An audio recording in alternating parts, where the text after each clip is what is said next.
বিচ্ছেদের 4 বছর পরে প্রিয় মানুষটির হলুদ সন্ধ্যায় লাইভ পারফর্ম করছে নূর।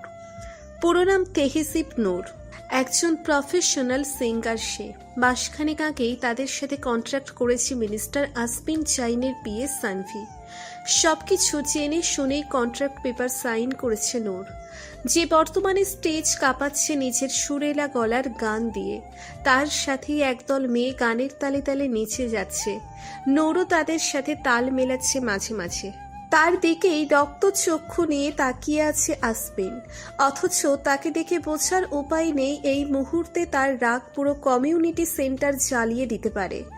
আসমিনের বাবা কিছুটা আঁচ করতে পেরে মুচকি হাসলেন। ছেলের চোখে চোখ পড়তেই গা জ্বালানো হাসি দিতে ভুললেন না।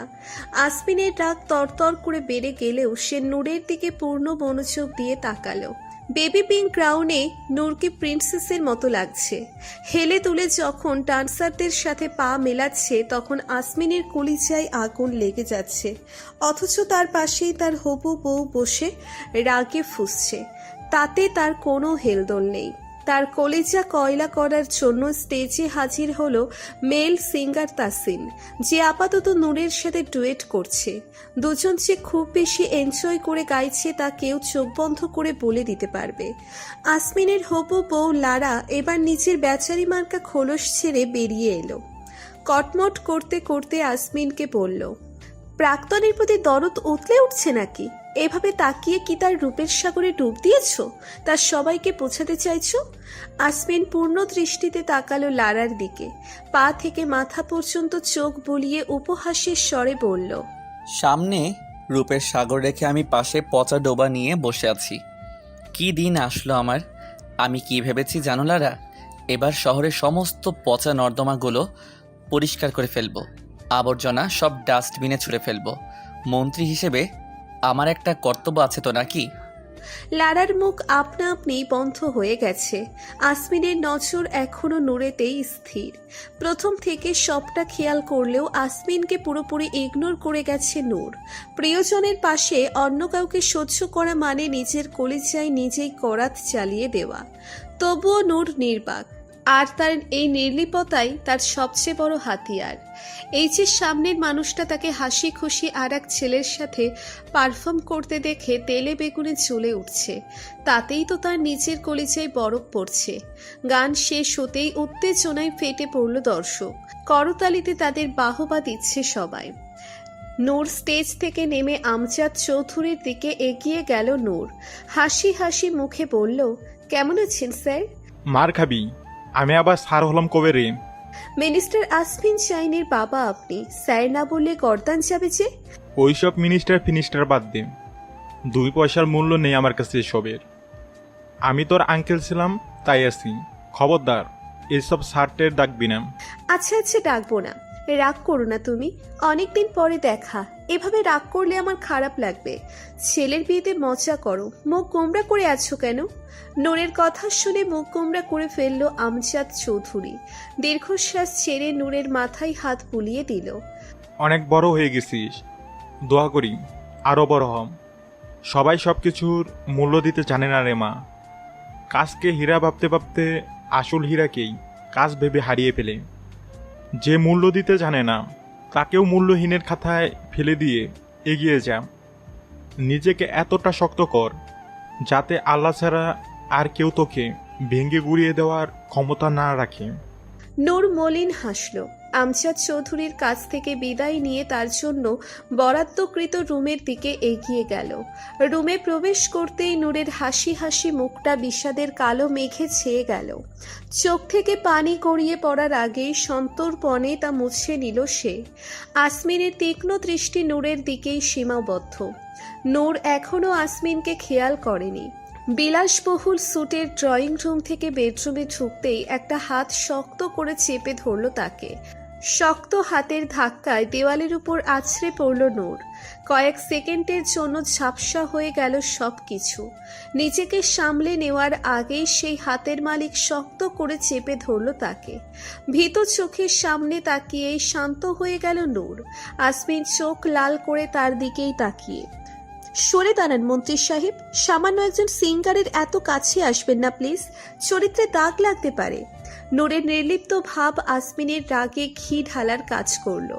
হাতের বাঁধন শক্ত করে দাঁতে দাঁত চেপে বলল, আজকাল সিঙ্গাররা সস্তা হয়ে যাচ্ছে নাকি নাকি তাদের চরিত্র এতটাই নিম্নমানের হয়ে গেছে যে কেউ কাছে আসলে তার চরিত্র খারাপ বলবে লোকে।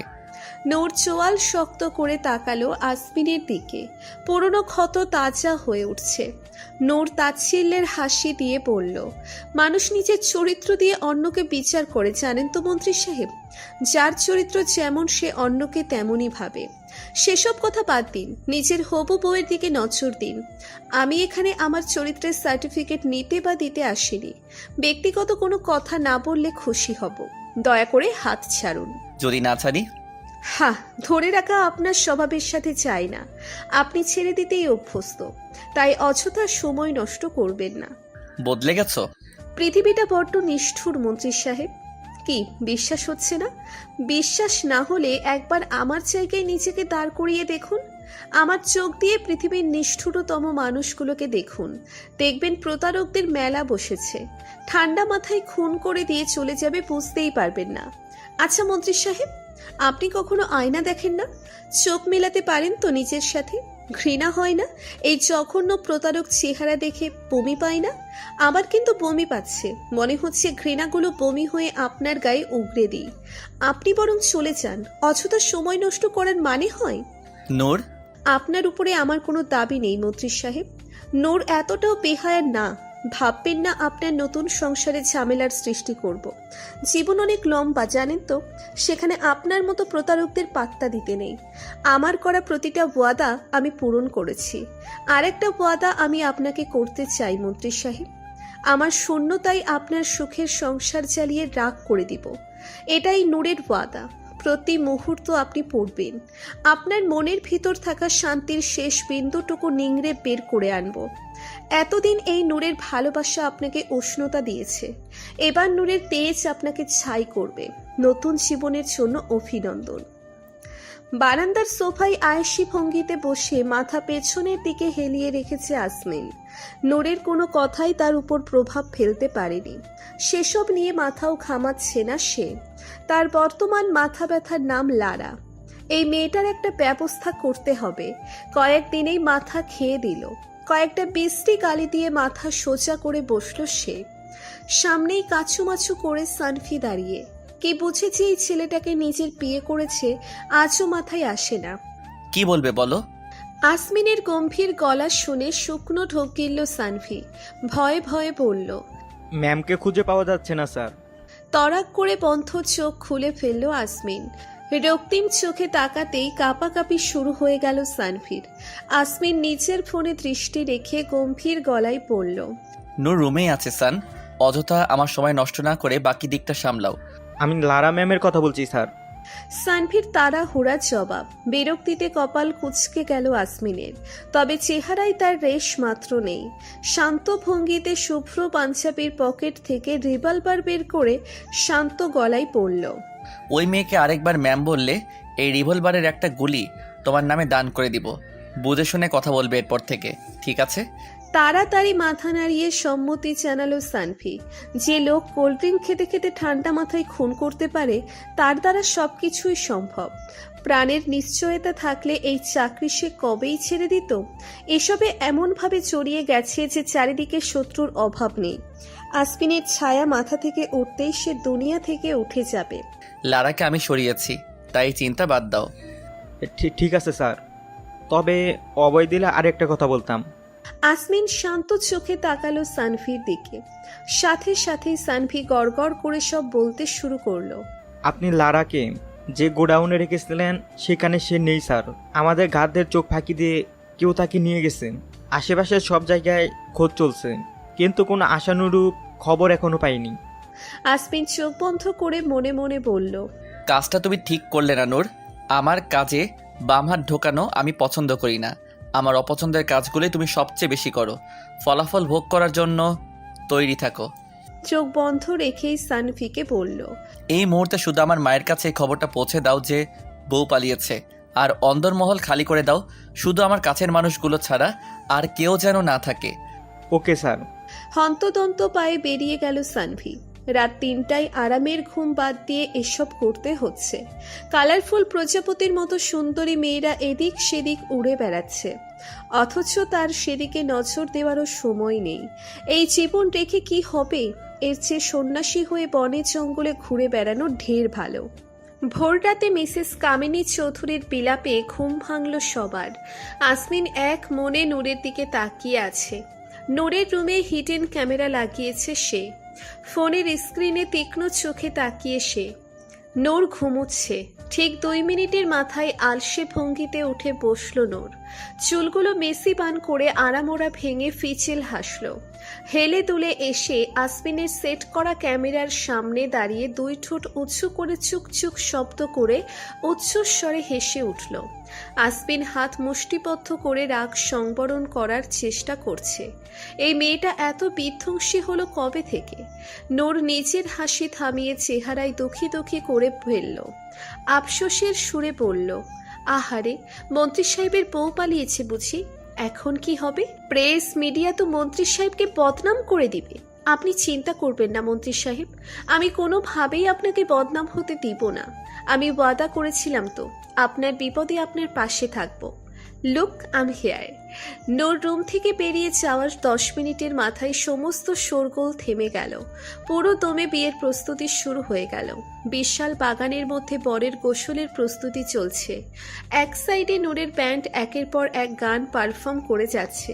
আজকে নূর এখনো স্টেজে ওঠেনি। সে আসমিনের আসার অপেক্ষায় আছে। তার পারফরমেন্স শুরু হবে আসমিন আসার পরপর। কয়েক মুহূর্ত পরে আসমিন উপস্থিত হলো বাগানে। শুভ্র পাঞ্জাবিতে রাজকুমারের মতো লাগছে তাকে। হলদেটে গায়ের সাথে পাঞ্জাবিটা অসাধারণভাবে মানিয়ে গিয়েছে। তার তীক্ষ্ণ দৃষ্টি নূরের দিকেই স্থির। নূর মাছি টানানোর মতো হাত নাড়ল। আসমিন বাঁকা হেসে গোসলের জন্য নির্ধারিত জায়গায় গিয়ে দাঁড়াতেই মহিলারা তাকে আবারও হলুদ মাখিয়ে দিল। স্টেজে তখন শুভ বিবাহ গান বাজছে। আমজাদ চৌধুরী হাত দিয়ে ডেকে নূরকে বলল, এদিকে আইতম তেহজুবমা, আসমিনকে হলুদ লাগিয়ে দিন। নূর শয়তানি হেসে হাত ভর্তি হলুদ নিয়ে এলো। নূরকে আসতে দেখে মহিলারা একপাশ হয়ে দাঁড়িয়ে গেল। আসমিন শান্ত চোখে নূরের দিকে তাকিয়ে। নূর আসমিনের মুখোমুখি দাঁড়িয়ে গুনগুন করে গান গাইতে লাগলো। আমার জায়গায় বসিয়েছ অন্য কাউকে যেমন, তোমার জায়গাও দিয়ে দিব অন্য কাউকে তেমন। আসমিনের গালে হলুদ লাগিয়ে দিতেই আসমিন নূরের হাত চেপে ধরল। হ্যাচকা টানে নূরকে ঘুরিয়ে নিল। সাথে সাথে আসমিনের বুকের সাথে নূরের পিঠ লেগে গেল। আসমিন হালকা নিচু হয়ে গুনগুন করে গাইল। নূরের গালে নিচের গাল ঘষে দিল। নূর বাঁকা হেসে সামনে বসে থাকা কামিনী চৌধুরীর দিকে তাকালো। সে কটমট করে তাদের দিকে তাকিয়ে। লারাকে এখনো পাওয়া যায়নি। নূর তাদের আশ্বাস দিয়েছে সেই সময় মতো লারাকে বধূ বেশে উপস্থিত করবে। কামিনী চৌধুরী জানেন নূর নিজের কথা রাখবে, তবুও নিশ্চিন্ত হতে পারছেন না। আসমিনের মতিগতি তার ঠিক লাগছে না। ভালোই ভালোই বিয়েটা মিটে গেলেই হলো। আসমিন নিচের রুমে দাঁড়িয়ে বর বেশে তাকে কোনো দেশের রাজা লাগছে। কিছু একটা ভেবে শয়তানি হেসে বিড়বিড় করলো, তোমার জীবনে কালবৈশাখী ঝড় তুলে দেব তেহজিব, ঠিক যেমন আজ আমার হৃদয়ে ঝড় উঠেছে। ঝড়ের তাণ্ডবে যেমন শুকনো ডাল ভেঙে পড়ে, ঠিক তোমাকেও সেভাবে ভেঙে গুড়িয়ে দিব। তবে তোমার মতো আমি একা ছাড়বো না তোমাকে। খুব যত্নে কুড়িয়ে নিব বাহুডোরে। আজ যেমন তুমি আমাকে শূন্যতার মহাকাশে ছুঁড়ে ফেলেছ, ঠিক আমিও তোমাকে আমার হৃদয় রাস্তা করে ছুঁড়ে ফেলবো। দেখা হবে শীঘ্রই। আসমিনের চোখ মুখ লাল হয়ে গেছে। বর বেশে বসে আছে সে। পাশেই তার বাবা মলিন মুখে বসে। প্রেস মিডিয়া চারিদিকে গিজগিজ করছে। জামিয়ানারও ওপাশে লারা বধূ বেশে উপস্থিত। নূর সামনেই দাঁড়িয়ে, মুখে তার ক্রূর হাসি। আসমিন হঠাৎ করেই খুব হাসি হাসি মুখ করে তাকালো নূরের দিকে। হকচকিয়ে গেল নূর। এর মধ্যেই কাছে বিয়ে পড়ানো শুরু করে দিয়েছে। লারাকে কবুল বলতে বললে লারা ভীতু চোখে আসমিনের দিকে তাকালো। আসমিন হাসি মুখে তার দিকে তাকিয়ে ইশারায় কবুল বলতে বলল। লারা কাঁপা কাঁপা গলায় কবুল বলল। আমজাদ চৌধুরী মুখ কালো করে ফেলল। হঠাৎ করেই আসমিন চিৎকার করে উঠল, কি হয়েছে আব্বু? বুকে ব্যথা করছে? চিন্তা করো না, আমি এখনই তোমাকে হসপিটালে নিয়ে যাচ্ছি। আসমিনের চিৎকার শুনে আমজাদ চৌধুরীর হাত এমনিতেই বুকে চলে গিয়েছিল। সে এখন হতবম্ব চোখে আসমিনের দিকে তাকিয়ে আসমিন ফিসফিস করে বলল, যদি চাও এই মেয়েকে বিয়ে করে সত্যি সত্যি তোমাকে হার্ট অ্যাটাক না দেই, তাহলে আমার সাথে এই মুহূর্তে হসপিটালে চলো। আমজাদ চৌধুরী এবার সত্যিই বুকের ব্যথা শুরু হয়ে গেল। আমজাদ চৌধুরীকে যখন হসপিটালে নেওয়ার তোড়জোড় চলছে, ঠিক সেই মুহূর্তে তাদের সামনে হাজির হলো নূর। আসমিন চোয়াল শক্ত করে তাকিয়ে আছে তার দিকে। সানভি আমতা আমতা করে বলল, সরে দাঁড়ান ম্যাম, স্যারকে এক্ষুনি হসপিটালাইজ করতে হবে, না হলে যে কোনো সময় দুর্ঘটনা ঘটে যেতে পারে। নূর বাঁকা হেসে আমজাদ চৌধুরীর কাছে গিয়ে দাঁড়ালো। কামিনী চৌধুরী তাকে ধরে বিলাপ করে যাচ্ছে। লারা ভয়ার্থ চেহারা নিয়ে পাশেই দাঁড়িয়ে। নূর আসমিনের দিকে তাকিয়ে শয়তানি হাসি দিয়ে বলল, সবাই শান্ত হন, কেউ অস্থির হবেন না প্লিজ। আঙ্কেলের গ্যাস্ট্রিকের ব্যথা হচ্ছে, ছেলের বিয়ে বলে কথা, হেভি খাবার খাওয়াই এই অবস্থা, নাথিং এলস। আসমিনের সামনে গ্যাস্ট্রিকের মেডিসিন এগিয়ে দিয়ে বলল, নিন, এটা আঙ্কেলকে খাইয়ে দিন, 10 মিনিটে ঠিক হয়ে যাবে। আপনি বরং ভালো ছেলের মতো বিয়েটা করে নিন, সুন্দরী সুশীল বউ অপেক্ষা করছে তো। বিয়েটা আপনাকে করতেই হবে মন্ত্রী সাহেব, না হলে আমার শূন্যতা অনুভব করবেন কিভাবে? আমাকে ফিরে পাওয়ার বিন্দুমাত্র আশার স্বস্তি আমি আপনার ভিতর অবশিষ্ট রাখবো না। নূর তার কথার খেলাপ করে না। শেষের কথাগুলো ফিসফিস করে বলল নূর। আসমিন তার দিকে শান্ত চোখে তাকিয়ে, ভিতরে রাগে ফেটে পড়লেও বাইরে সে একদম শান্ত। নূরের দিকে তাকিয়ে বাঁকা হাসল সে। নূরের দিকে ঝুঁকে ফিসফিস করে বলল, আমি একজন মন্ত্রী নূর, তোমার মতো হাজার হাজার কুটিল বুদ্ধি পিছনে ফেলে আজ এখানে এসে দাঁড়িয়েছি। তুমি এতদূর করতে পেরেছো কারণ আমি চেয়েছি। উড়ে বেড়াও, যত খুশি উড়ে বেড়াও, কিন্তু এটা ভুলে যেও না তোমার নাটাই এই আসমিন জাইনের হাতে। উড়বে, গোত্তা খাবে, সমস্যা নেই, কিন্তু যখন সুতা টান দিব তখন আমার কাছে আসতে হবে। তখন কি হবে নূর? তোমার মন্ত্রী সাহেব কিন্তু খুব নিষ্ঠুর, তার নিষ্ঠুরতা সহ্য করতে পারবে তো?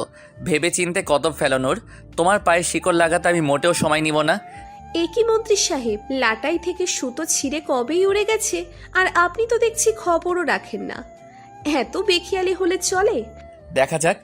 নূরের থেকে দূরে সরে চারিদিকে চোখ বুলালো আসমিন। সবাই আমজাদ সাহেবকে ঘিরে ধরে আছে। সেদিকে তাকিয়ে হুঙ্কার দিয়ে উঠল সে, সবাই এভাবে ভিড় করে আছেন কেন? সরে দাঁড়ান, গাড়ি বের করো সানভি। আরে মিস তেহজিব নূর, আপনি নিশ্চয়ই ডাক্তার নন। আপনার দূরদর্শী ক্ষমতার বলে আব্বুর বুকের ব্যথা গ্যাস্ট্রিক মনে হতেই পারে, তাই বলে ছেলে হিসেবে তো আমি তা ধরে বসে থাকতে পারি না। কারোর খামখেয়ালি ধারণা নিয়ে তো আর বাবাকে হারাতে পারি না। আপনার কাছে হয়তো বাবার মূল্য তুচ্ছ, তবে আমার কাছে সব কিছুর চেয়ে বাবার মূল্য বেশি। আশা করি বোঝাতে পেরেছি। সানভি গাড়ি নিয়ে আসতেই আমজাদ সাহেবকে নিয়ে বেরিয়ে গেল আসমিন। নূরকে ইচ্ছে করেই এত তিক্ত কথা শুনিয়েছে সে। নিজের করা ভুলগুলো সেও না হয় একটু উপলব্ধি করুক। গর্ত থেকে যখন টেনে বের করে এনেছে, তখন ঘাড়ের বাঁকা রগগুলো ঠিক সোজা করে দিবে। কামিনী চৌধুরীর সাথে আসতে চাইলে সাথে সাথে মানা করে দিল আসমিন। এমনিতেই মেজাজ পুরো খিচে আছে। মায়ের ফেচফেচ কান্না এখন টোটাল সহ্য করতে পারবে না সে।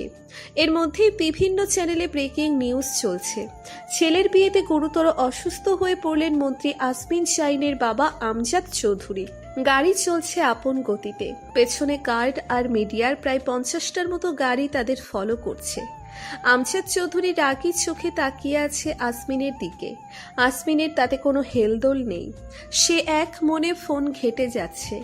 আমজাদ চৌধুরী এবার মেজাজ হারালেন, কর্কশ গলায় বললেন, এদিকে তাকাও বেয়াদব ছেলে, বিয়ে যখন করবেই না তাহলে এত নাটক করার কি দরকার ছিল? কেমন ছেলে তুমি? বিয়ে বন্ধ করার জন্য বাবার হার্ট অ্যাটাকের রোগী বানিয়ে দাও। দিন দিন অসভ্য হচ্ছ। সানভি শুকনো ঠোক গিলে পিছু ফিরে আমজাদ চৌধুরী আর আসমিনের দিকে তাকালো। তা দেখে আমজাদ চৌধুরী ফুঁসে উঠল, এভাবে তাকাচ্ছ কেন? ছেলে হয় আমার, চাইলে 2-4 ঘা লাগিয়েও দিতে পারি। আর তোমাকে বলছি বেহায়া ছেলে, আমি কিছুতেই হসপিটাল যাব না। ফাইনালের গন্ধ আমার একদম সহ্য হয় না। ঠিক আছে, তোমাকে নানা বাড়ি রেখে আসছি, সানভি গাড়ি ঘোরাও। আসমিনের শান্ত গলা। সানভি অসহায় চোখে তাকালো আমজাদ চৌধুরীর দিকে। আমজাদ চৌধুরী মুখ কালো করে বসে আছে। ছেলের দিকে তাকিয়ে কিছুক্ষণ কটমট করে সানভিকে হাসপাতালে নিয়ে যেতে বলল। আমজাদ চৌধুরীর চুপসে যাওয়া মুখ দেখে সানভির প্রচণ্ড দুঃখ হলো। এরকম একটা নিষ্ঠুর ছেলের পিতা হওয়া তার মোটেও উচিত হয়নি। আসমিন তীক্ষ্ণ চোখে নূরকে দেখে যাচ্ছে, যে বর্তমানে রুমের এক কোণায় বিধ্বস্ত হয়ে বসে আছে। বিড়বিড় করে কিছু বলছেও হয়তো, কিন্তু কিছুই বোঝা যাচ্ছে না। চোখ বন্ধ করে রুমের এক কোণায় চুপ করে বসে আছে নূর। বুকের ভিতর অসহ্য যন্ত্রণা চেপে ধরেছে তাকে, কিন্তু সে কাঁদছে না। সে জানে আসমিনের বাজপাখির মতো নজর এখন তার উপরেই, তাই তার সামনে কোনোভাবেই নিজের দুর্বলতা প্রকাশ করবে না সে। 4 বছর আগের আসমিনের একটা কথাই তার কানে বারবার বেজে যাচ্ছে। যে মেয়ে নিজের বাবার ভালোবাসার মূল্য দিতে জানে না, সে আমার ভালোবাসার মূল্য দিবে কিভাবে? বাবার মৃত্যু থেকে যার ক্যারিয়ার বড়, সেই মেয়েকে আমি আমার জীবনে চাই না। দেখা গেল আমাকে মৃত্যু মুখে রেখে সে নিজের স্বপ্ন পূরণ করতে চলে গেল। এই নূরকে আমি ভালোবাসিনি, তাই এই নূরের জায়গা আমার জীবনে নেই। Go to hell with your fucking dream.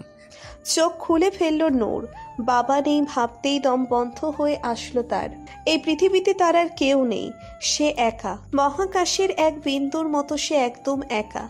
Asmin পুরনো ঘা তাজা করে দিয়েছে তার। তাচ্ছিল্যের হাসি হাসল নূর। যে তাকে তখন বোঝেনি, সে আজ আর কি বুঝবে। ভালোবাসি বললেই হয় না, বিশ্বাস করতে হয়, ভরসা করতে হয়। শুধু ভালোবাসা কখনোই টিকে থাকে না।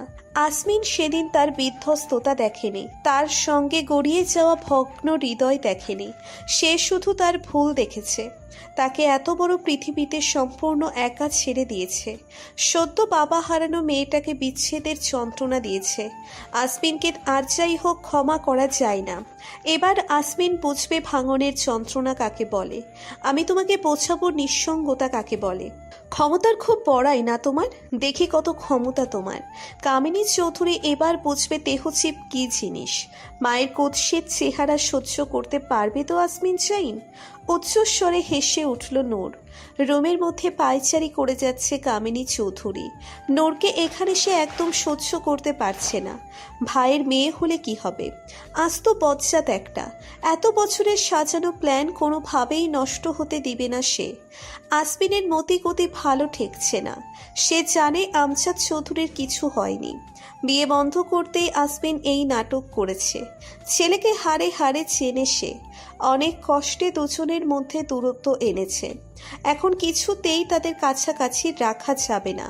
এই মেয়েকে যেভাবেই হোক বিদায় করতে হবে। লাক্সারি কেবিনে শুয়ে আছে আমজাদ চৌধুরী, পাশেই সানভি দাঁড়িয়ে। আসমিন সোফায় বসে নূরকে পর্যবেক্ষণ করে যাচ্ছে। নূরের হাসি বিষাদ কোনোটাই চোখের আড়াল হয়নি তার। দুটোই মানেই সে বোঝে, সঠিক সময় আসলে নূরকেও বুঝিয়ে দিবে। বিশাল ড্রয়িং রুমে গম্ভীর হয়ে বসে আছে আসমিন। পরিবারের সবাই এখানে উপস্থিত। কামিনী চৌধুরী থমথমে মুখে আমজাদ চৌধুরীর পাশে বসে। চারিদিকে পিনপতন নীরবতা। সবার দিকে চোখ বুলিয়ে ঠোঁট বাঁকিয়ে হাসল নূর। আসমিন শান্ত চোখে তাকে পর্যবেক্ষণ করছে। আসমিনের পুরো পরিবার অধীর আগ্রহে অপেক্ষা করছে আসমিন কি বলতে চায় তা জানার জন্য। লারা আর তার পরিবার একপাশে বসে। আসমিন চারিদিকে চোখ বুলিয়ে শান্ত গলায় বলল, বিয়েটা ক্যান্সেল করছি আমি। লারাকে বিয়ে করব না আমি। কারোর কোনো প্রশ্ন থাকলে একজন একজন করে জিজ্ঞেস করতে পারেন। আগামী 10 মিনিট সময় আছে আপনাদের কাছে। 10 মিনিট পর আমি এখান থেকে চলে যাব। ইম্পর্টেন্ট মিটিং আছে আমার। আসমিনের এমন খাপছাড়া ভাব দেখে ফুঁসে উঠল কামিনী চৌধুরী। বাজখাই গলায় বলল, এটা কেমন মস্করা আসমিন? বিয়ে করবে না মানে? এত ঘটা করে অনুষ্ঠান করে লোকজন জানিয়ে এখন বলছো বিয়ে করবে না? মস্করা হচ্ছে এখানে। প্রেস মিডিয়া সবাই জানে তুমি লারাকে বিয়ে করছো। সোসাইটিতে কতটা অপমান হবে ভাবতে পারছো? ধারণা আছে তোমার? বিয়ে আজকেই হবে এবং এক্ষুনি। কাজী ডাকো সানভি। চিৎকার করে কথাগুলো বলে হাঁপিয়ে উঠল কামিনী চৌধুরী। আসমিন ভাবলেশীনভাবে ফোন স্ক্রল করে যাচ্ছে। সানভি অসহায় চোখে আসমিনের দিকে তাকালো। আসমিন সেদিকে পাত্তা না দিয়ে ব্যস্ত গলায় বলল, আর কারোর কিছু বলার আছে? সময় শেষ হচ্ছে। আর প্লিজ কেউ মিসেস চৌধুরীর মতো এত লম্বা স্পিচ দিবেন না। সময় স্বল্পতা বুঝতেই তো পারছেন। সবাই হতভম্ব হয়ে তাকিয়ে রইল আসমিনের দিকে। লারা ভীতু চোখে আসমিনের দিকে তাকালো। নূরের সেদিকে কোনো খেয়াল নেই, সে এক মনে নুডলস খেয়ে যাচ্ছে। কামিনী চৌধুরী ক্রোধে ফেটে পড়লেন। রাগে হিতাহিত জ্ঞান হারিয়ে নূরকে টেনে দাঁড় করিয়ে হিস হিস করে বললেন, সব হয়েছে তোর জন্য। আবার কেন এসেছিস এখানে? আমার ভাইকে খেয়ে শান্তি হয়নি, এখন আমার সংসারে আগুন লাগাতে এসেছিস? বেহায়া মেয়ে, লজ্জা নেই তোর এইভাবে আর একটা মেয়ের সংসার ভেঙে দিতে? বিবিকে লাগছে না? এই মুহূর্তে বাসা ছেড়ে বেরিয়ে যাবি। তোর অপয়া চেহারা আর দেখতে চাই না আমি এ বাড়িতে। আসমিন চোয়াল শক্ত করে তাকিয়ে আছে কামিনী চৌধুরীর দিকে, কিন্তু মুখে কিছুই বলছে না সে। লারার বাবা মা মুচকি মুচকি হাসছেন নূরের এই অবস্থা দেখে। নূর নুডলসের বাটিটা সানফির হাতে দিয়ে শাসানোর ভঙ্গিতে বলল, খবরদার এখান থেকে খাবে না, শুধু ধরে দাঁড়াও। কামিনী চৌধুরীর হাতটা শক্ত করে চেপে ধরে নিজের হাত থেকে ছাড়িয়ে নিল নূর। নূরের নখ দেবে কিছুটা জায়গা তৎক্ষণাৎ কেটে গেল। কামিনী চৌধুরী হালকা আর্তনাদ করতেই নূর নিজের ঠোঁটে আঙ্গুল চেপে হুঁশ বলতেই থেমে গেল সে। নূর তার হাতটা এক ঝটকায় সরিয়ে দিয়ে চিৎকার করে ডাকল, গার্ডস! সাথে সাথে 20 জন পালোয়ান সাইজের লোক এসে দাঁড়িয়ে গেল নূরের চারিদিকে। নূর হুঙ্কার দিয়ে বলল, আবর্জনা পরিষ্কার করো রাইট নাও। আমার সামনে আমি কোনো আবর্জনা দেখতে চাই না। গার্ডগুলোর সাথে সাথে সোফা সহ লারা আর তার পরিবারকে বাইরে ছুঁড়ে ফেলল। একজন মেয়ে গার্ড এসে কামিনী চৌধুরীকে ধরে নূর থেকে দূরে সরিয়ে দিল। আমজাদ চৌধুরী আসমিনের পাশে বসে তার ফোনের দিকে ঝুঁকে আছেন। আসমিন বাইক রেসিং গেম খেলছে, সে সেটা মনোযোগ দিয়ে দেখছেন। বাকি কোনো কিছুতে তাদের খুব একটা আগ্রহ নেই। সানভি ভয়ে কাঁপছে। আসমিনের এমন হেয়ালি ব্যবহার দেখে নূরের রাগ তরতর করে বেড়ে যাচ্ছে। হাতের থেকে ফোনটা নিয়ে সাথে সাথেই সমস্ত শক্তি দিয়ে দেয়ালে ছুঁড়ে মারল। সানভি আর্তনাদ করে বলল, কি করলেন ম্যাম? এতে গুরুত্বপূর্ণ ফাইল ছিল। I don't care. Kamini Chowdhury পারছে না নূরকে কাঁচা চিবিয়ে খেতে। আমজাদ চৌধুরীর দিকে কটমট করে তাকিয়ে বলল, বসে বসে তামাশা দেখছো? গার্ডদের ডাকো, এই মেয়েকে এক্ষুনি মেরে পুঁতে দেব আমি। আমাকে পাওয়ার দেখানো হচ্ছে এই কামিনী চৌধুরীকে। আসমিন, চুপ করে বসে আছো কেন? পুলিশকে কল করো, এক্ষুনি জেলে ভরবো আমি। আসমিন হালকা বিরক্তিকর চোখে তাকালো নূরের দিকে, যে এই মুহূর্তে চোখ দিয়েই তাকে ভস্ম করতে ব্যস্ত। আসমিন ইশারা করতেই গার্ডগুলো কামিনী চৌধুরীকে ছেড়ে বাইরে চলে গেল। মিসেস চৌধুরীকে নিয়ে ভিতরে যাও। মেয়ে গার্ডটা আসমিনের কথা অনুযায়ী কামিনী চৌধুরীকে জোর করে ভেতরে নিয়ে গেল। আসমিন আমজাদ চৌধুরীর দিকে তাকিয়ে শান্ত গলায় বলল, তুমি কি ছেলে আর ছেলে বউয়ের রোমান্স দেখতে চাচ্ছ? আমজাদ চৌধুরী চোখ রাঙিয়ে তাকালো আসমিনের দিকে। মেকি রাগ দেখিয়ে বলল, বাবা হই তোমার, অসভ্যের মতো কথা বলছো কেন? আমি তোমার মতো ম্যানাসনেস নই। আমজাদ চৌধুরী হন হন করে চলে গেল ভেতরে। আপাতত বউকে ঠান্ডা করতেই হবে। সানভি এখনো নুডলসের বাটি নিয়ে দাঁড়িয়ে, যাবে নাকি থাকবে সেই দ্বিধায় ভুগছে। আসমিন সানভিকে কিছু একটা টেক্সট করতেই সানভি নুডলসের বাটি রেখে গন্তব্যের দিকে চলে গেল। আসমিন কয়েক কদম এগিয়ে নূরের সামনাসামনি দাঁড়ালো। সারা শরীরে চোখ বুলিয়ে ঠোঁট উঁচু করে শেষ বাঁচাতেই নূর বাঁকা হাসল। মনে মনে কপাল কুচকালেও উপরে স্বাভাবিক থাকলো Asmin. Looking so hot babe. You also looking like a loser. Really? Yeah. Then meet me in my arms. I promise you, you will not say this again. অশ্লীল। আসমিন নিজেদের দূরত্ব ঘুচিয়ে ফেলল। নূরকে নিজের সাথে চেপে ধরে ফিসফিস করে বলল, নেতারা অশ্লীলই হয়। তোমার সাথে আমার সম্পর্ক এর চেয়েও গভীর, ভুলে গেলে নাকি নূর? সরে দাঁড়ান, কতবার বলবো এভাবে কাছে আসবেন না। আর কোন সম্পর্কের কথা বলছেন আপনি? সব সম্পর্ক আপনি নিজেই শেষ করেছেন। যেহেতু বিয়ে আর হচ্ছে না, তাই আমি কালকেই ব্যাক করছি কানাডা। এত আয়োজন তেজিব নূর, তোমাকে গর্ত থেকে বের করতেই পালানোর কথা ভাবলে কি করে? মুক্তির স্বাদ আর এই জীবনে তোমার পাওয়া হবে না। তোমাকে এখানে থাকতে হবে আমার বন্দিনী হয়ে। আসমিনের চোখগুলো রক্তবর্ণ ধারণ করেছে। নূর সেদিকে তাকিয়ে ক্রূর হাসল। দাঁতে দাঁত চেপে ফিসফিস করে বলল, আমার সাথে লাগতে আসবেন না মন্ত্রী সাহেব। পৃথিবীতেই জাহান্নাম ভ্রমণ করিয়ে আনবো। চিনেন তো আমাকে নাকি? আসমিন হাতের বাঁধন আরেকটু শক্ত করলো। নূরকে নিজের সাথে আরেকটু নিবিড়ভাবে মিশিয়ে নিয়ে ঠোঁট বাঁকিয়ে হাসলো। মন্থর গলায় নূরের মতো ফিসফিসিয়ে বলল, আপাতত জান্নাত ভ্রমণ করতে চাইছি। ইউ আর না গো উইথ মি? নূরকে কিছু বলার সুযোগ না দিয়ে তার ঠোঁট আঁকড়ে ধরল আসমিন। 2 মিনিটের মতো নিজের রাজত্ব চালিয়ে নূরকে ছেড়ে দিল সে। নূর খ্যাপা বাঘিনীর মতো আসমিনের দিকে তাকিয়ে আছে। আসমিন ভাবলেশীনভাবে হাই তুলে আড়ামোড়া ভাঙতেই নূর আসমিনের পাঞ্জাবির ঠিক 2 ইঞ্চি উপরে গলায় নিজের দাঁত বসিয়ে দিল। আসমিন বাধা দিল না, এমনকি নড়লও না। নিজের কাজ শেষ করে নূর সরে আসলো। আয়েশ করে সোফায় বসে আসমিনের গলার দিকে তাকিয়ে শয়তানি হেসে বলল, আমার কাছে আসার চেষ্টা করবেন না মন্ত্রী সাহেব, তাহলে এভাবে বারবার রক্তাক্ত হবেন। By the way, good luck for your meeting. Asmin tissue দিয়ে গলার হালকা রক্তটুকু মুছে ফেলল। নূরের দিকে তাকিয়ে মুচকি হেসে বলল, এমন রক্তাক্ত আমি বারবার হতে চাই।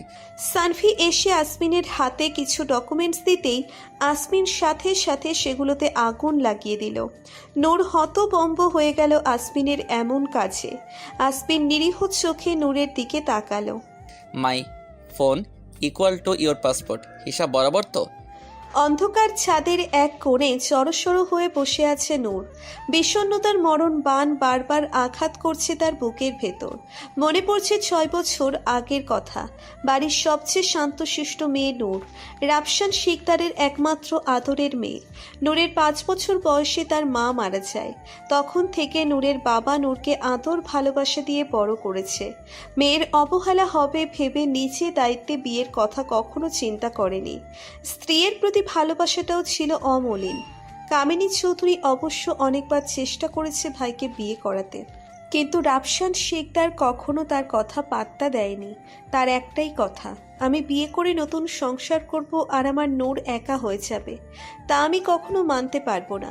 এই সংসার তারার ছিল আর তারারই থাকবে। বিয়ে নিয়ে এটাই যেন এ বাড়িতে তোমার শেষ কথা হয়। নূরের সামনে কখনো এ ব্যাপারে কোনো কথা বলবে না কামিনী। তখন থেকেই নূরের উপর ক্ষোভ তৈরি হয় কামিনী চৌধুরীর। নূরের মা মিসেস তারা মারা যাওয়ার পর কামিনী চৌধুরী কানাডা থেকে তার পরিবার নিয়ে ভাইয়ের কাছে চলে আসে। আমজাদ চৌধুরী আলাদা বাড়ি করতে চাইলে বাদশা দেন রাফসান শিকদার। তার এত বড় বাড়ি থাকতে বোন বাইরে থাকবে তা সে কোনোভাবেই মানতে পারেননি। তাই আমজাদ চৌধুরী বাধ্য হয়ে নূর মঞ্জিলে থেকে যান। আসমিন তার বাবা মায়ের সাথে বাংলাদেশ আসেনি। সে কানাডায় হোস্টেলে থেকে পড়াশুনো করত। ওখান থেকেই গ্র্যাজুয়েশন শেষ করে আসবে জানায় সে। নূর যখন 10ম শ্রেণীর ছাত্রী তখন আসমিন প্রথম বাংলাদেশে আসে। সবাই তাকে রিসিভ করতে এয়ারপোর্টে গেলেও নূর যায়নি। আসমিনের তা নিয়ে খুব একটা মাথা ব্যথাও ছিল না। কামিনী চৌধুরী নূরকে আসমিনের থেকে দূরে থাকতে বলেছে। তাই নূর আসমিনের থেকে যতটা সম্ভব দূরত্ব রেখে চলত। ব্যবসা আর রাজনীতিতে সারাক্ষণ ব্যস্ত থাকায় নূরকে খুব একটা সময় দিতে পারত না রাফসান শিকদার। বাবার সাথে দূরত্ব তখন থেকেই। রাফসান শিকদার নিজের বোনের কাছে নূরের দায়িত্ব তুলে দিয়ে অনেকটা চিন্তামুক্ত হয়েছিলেন, কিন্তু এটাই তার জীবনের সবচেয়ে বড় ভুল ছিল। তা সে ঘুণাক্ষরেও টের পায়নি। কামিনী চৌধুরী নূরকে সারাক্ষণ লাঞ্ছনা গঞ্জনা করতেই থাকত। সারাক্ষণ চুপচাপ থাকায় আরও বেশি চুপ হয়ে গেল। বাবার সাথে পাল্লা দিয়ে বাড়তে থাকলো অভিমান। আসমিন দেশে আসার পরে রাফসান শিকদারের সাথেই বেশিরভাগ সময় কাটাতো। রাজনীতির ওপর ছিল তার অপার আগ্রহ। রাফসান শিকদারও হাসি মুখে হাতে কলমে আসমিনকে সবকিছু শেখাচ্ছিলেন। আসমিন বাংলাদেশে আসার 2 মাসের মধ্যে নূর ও তার সামনে আসেনি। প্রথম অবাক লাগলেও আসমিন অতটা পাত্তা দেয়নি। আসমিন বাংলাদেশে আসার ঠিক 2 মাস 8 দিনের দিন রাতে অনাকাঙ্ক্ষিত সাক্ষাৎ হয় নূরের সাথে। সেদিন পার্টি ক্লাব থেকে আসতে অনেকটা রাত হয়ে যায় আসমিনের। বাসায় কেউ জেগে নেই ভেবে সে কলিং বেল না চেপে নিজের কাছে থাকা ডুপ্লিকেট চাবি দিয়ে ভেতরে ঢোকে। ক্লান্ত পায়ে 2 তলায় উঠতেই কারো মোহনীয় গলা শুনে পা থমকে গেল আসমিনের। কান খাড়া হয়ে শুনতেই বুঝতে পারল কণ্ঠটা ছাদ থেকে আসছে। আসমিন এগিয়ে গেল ছাদের দিকে। নূর ছাদের চিকন রেলিংয়ের উপর বসে এক মনে গাইছিল। ছাদে আসতেই আসমিনের হৃদযন্ত্র কাজ করা বন্ধ করে দিল। কয়েকটা শুকনো ঢোক গিলে শান্ত করার চেষ্টা করলো নিজেকে। মনে হচ্ছে কোনো বিষাদ নগরের রাজকুমারী ছাদের রেলিংয়ে পা ঝুলিয়ে বসে আছে। আসমিনের মনে হলো এটা একটা বারবি ডল। কোকড়ানো কোমর পর্যন্ত চুলগুলো বাতাসের তালে তালে সেই পুতুলের মুখের উপর উড়ে আসছে বারবার। তাতে কোনো ভ্রুক্ষেপ নেই। নূরের চোখগুলো ঠিক বারবি ডলের মতো। হালকা পাতলা গড়নের মেয়েটিকে আসমিনের কাছে একটা আদুরে বাচ্চা মনে হলো। নূরের কণ্ঠে এমন বিষাদ শুনে কপাল কুঁচকে গেল আসমিনের। মেয়েটাকে তা নিয়ে সে যথেষ্ট সন্দিহান। হঠাৎ করেই নিচের ঘোর থেকে বেরিয়ে এলো আসমিন। দ্রুত পায়ে এগিয়ে গেল নূরের দিকে। নূর তখনও আসমিনের উপস্থিতি টের পায়নি। আসমিন এক ছটকায় নূরকে নামিয়ে আনলো রেলিং থেকে। তাল সামলাতে না পেরে নূর ধাক্কা খেলো আসমিনের শক্ত বুকে। কে তুমি? এত রাতে এখানে কি করছো? আসমিনের কঠোর কণ্ঠস্বর মোটেও বিচলিত করল না নূরকে। আসমিন থেকে নিজেকে ছাড়িয়ে শান্ত গলায় জবাব দিল, আমি নূর মঞ্জিলের নূর। শক্ত দৃষ্টি নরম হলো আসমিনের। অবাক চোখে তাকিয়ে রইল নূরের দিকে। নূর পাশ কাটিয়ে চলে যেতে নিয়েও দাঁড়িয়ে পড়ল। পিছনে না তাকিয়েই শান্ত অথচ শক্ত গলায় পড়ল, এরপর থেকে এভাবে আমার কাছে আসবেন না মিস্টার আসমিন চাইন। আর ছোঁয়ার ভুল তো একেবারেই নয়। I hate unexpected touch. Asmin হাঁ করে তাকিয়ে রইল নূরের যাওয়ার দিকে। কি বলে গেল মেয়েটা? Unexpected touch? এত তেজ? বাঁকা হাসল আসমিন। নিজের হাতের দিকে তাকিয়ে হাসি বিস্তর হলো তার। পরের ঘটনাগুলো খুব দ্রুত ঘটে গেল নূর আর আসমিনের জীবনে। আসমিন নূরকে মনে মনে ভালোবাসলেও কখনো তা প্রকাশ করেনি। তবে রাফসান শিকদার ঠিকই বুঝতে পারলেন ভাগিনার মনের কথা। আসমিন তার মেয়ের অমর্যাদা কখনো করবে না, এটা তার দৃঢ় বিশ্বাস। আসমিনকে জিজ্ঞেস করতেই আসমিন অকপটে স্বীকারও করে নিল। রাফসান শিকদার ভাবল তার এই ঝুঁকিপূর্ণ জীবনে মেয়েকে আসমিনের মতো কারোর কাছে মেয়েকে দিয়ে যেতে পারলে মরেও শান্তি পাবেন। ততদিনে নূরের এসএসসি দেওয়া হয়ে গেছে। তবে 18 বছর হওয়ার আগে বিয়ে দেওয়াটা সম্মতি দিলেন না সে। কামিনী বেগম ভাইয়ের দেওয়া প্রস্তাব সাথে সাথেই লুফে নিলেন। ছেলে একবার মন্ত্রী হয়ে গেলে ভাইয়ের এই অঢেল সম্পত্তির মালিক তার ছেলেই হবে। নূরকে সরানো চুটকির ব্যাপার। ছেলের মনের খবর সম্পর্কে না জেনেই ভয়ঙ্কর পরিকল্পনা করে ফেললেন কামিনী চৌধুরী। আপাতত সিদ্ধান্ত হলো মাওলানা দিয়ে বিয়ে পড়িয়ে রাখবে। নূরের 18 বছর হলে রেজিস্ট্রি করে ফেলবে। সবাই সায় দিলেও আসমিনের কপালে ছিল চিন্তার ভাঁজ। বিয়েটা নূর কিভাবে নিবে যা নিয়েও সে যথেষ্ট চিন্তায় আছে। নূরের সেফটির জন্য বিয়ের কথাটা পাঁচকান হতে দেওয়া যাবে না। তার দুর্বলতা ভেবে সবাই নূরকে টার্গেট করে ফেলবে। আকাশে মেঘ জমেছে, যে কোনো সময় আকাশ ভেঙে বৃষ্টি হবে। দমকা বাতাসে চারিদিকের গাছপালা দুলে দুলে উঠছে। বারান্দায় বসে এক মনে সামনের কৃষ্ণচূড়া গাছের দিকে তাকিয়ে আছে নূর। কৃষ্ণচূড়া ফুলে গাছটি নতুন সাজে সেজেছে, সেদিকেই মুগ্ধ হয়ে তাকিয়ে আছে নূর। মেয়েকে এক ধ্যানে বাইরে তাকিয়ে থাকতে দেখে দরজায় দীর্ঘশ্বাস ছাড়ল রাফসান শিকদার। দরজায় নক করতেই নূর সেদিকে তাকালো। বাবাকে দরজায় দাঁড়িয়ে থাকতে দেখে মলিন হাসল সে। বাইরে দাঁড়িয়ে কেন আপু? ভিতরে এসো। কি করছিলে মা? এভাবে বাইরে দাঁড়িয়েছিলে কেন? নূর বাবার কথায় প্রতিউত্তর করল না। রুমে এসে সোফায় বসল। রাফসান শিকদারও মেয়ের পাশে বসে মাথায় হাত বুলিয়ে দিল। মেয়েটা কত বড় হয়ে গেছে, অথচ সে খেয়াল করারই সময় পায়নি। মেয়েও যে তার কাছে আগের মতো বায়নার ঝুড়ি নিয়ে বসে না। কেমন যেন দূরত্ব চলে এসেছে বাবা মেয়ের মধ্যে। দীর্ঘশ্বাস গোপন করে নূরের মুখের দিকে তাকিয়ে রইল রাফসান শিকদার। মেয়েটা আগের থেকে আরো বেশি চুপচাপ হয়ে গেছে। মেয়ের নির্লিপ্ত গলা শুনে হালকা কেঁপে উঠল রাফসান শিকদার। মেয়ে তার মন পড়তে শিখে গেছে দেখে অবাক হয়ে তাকিয়ে রইল। নূর মলিন হাসল, ক্লান্ত গলায় পড়ল, দরকার ছাড়া তুমি আমার রুমে আসো না আব্বু। তাই এটা বোঝা খুব একটা কঠিন বিষয় নয়। নির্দ্বিধায় বলতে পারো কি বলতে চাও। রাফসান শিকদারের বুকে কিঞ্চিত ব্যথা হলো। প্রয়োজন ছাড়া কি আসলে মেয়ের কাছে আসে না? অন্যের উপর দায়িত্ব দিয়ে কি সে মেয়েকে সত্যি সত্যি একা করে দিয়েছে? এভাবে বলো না মা।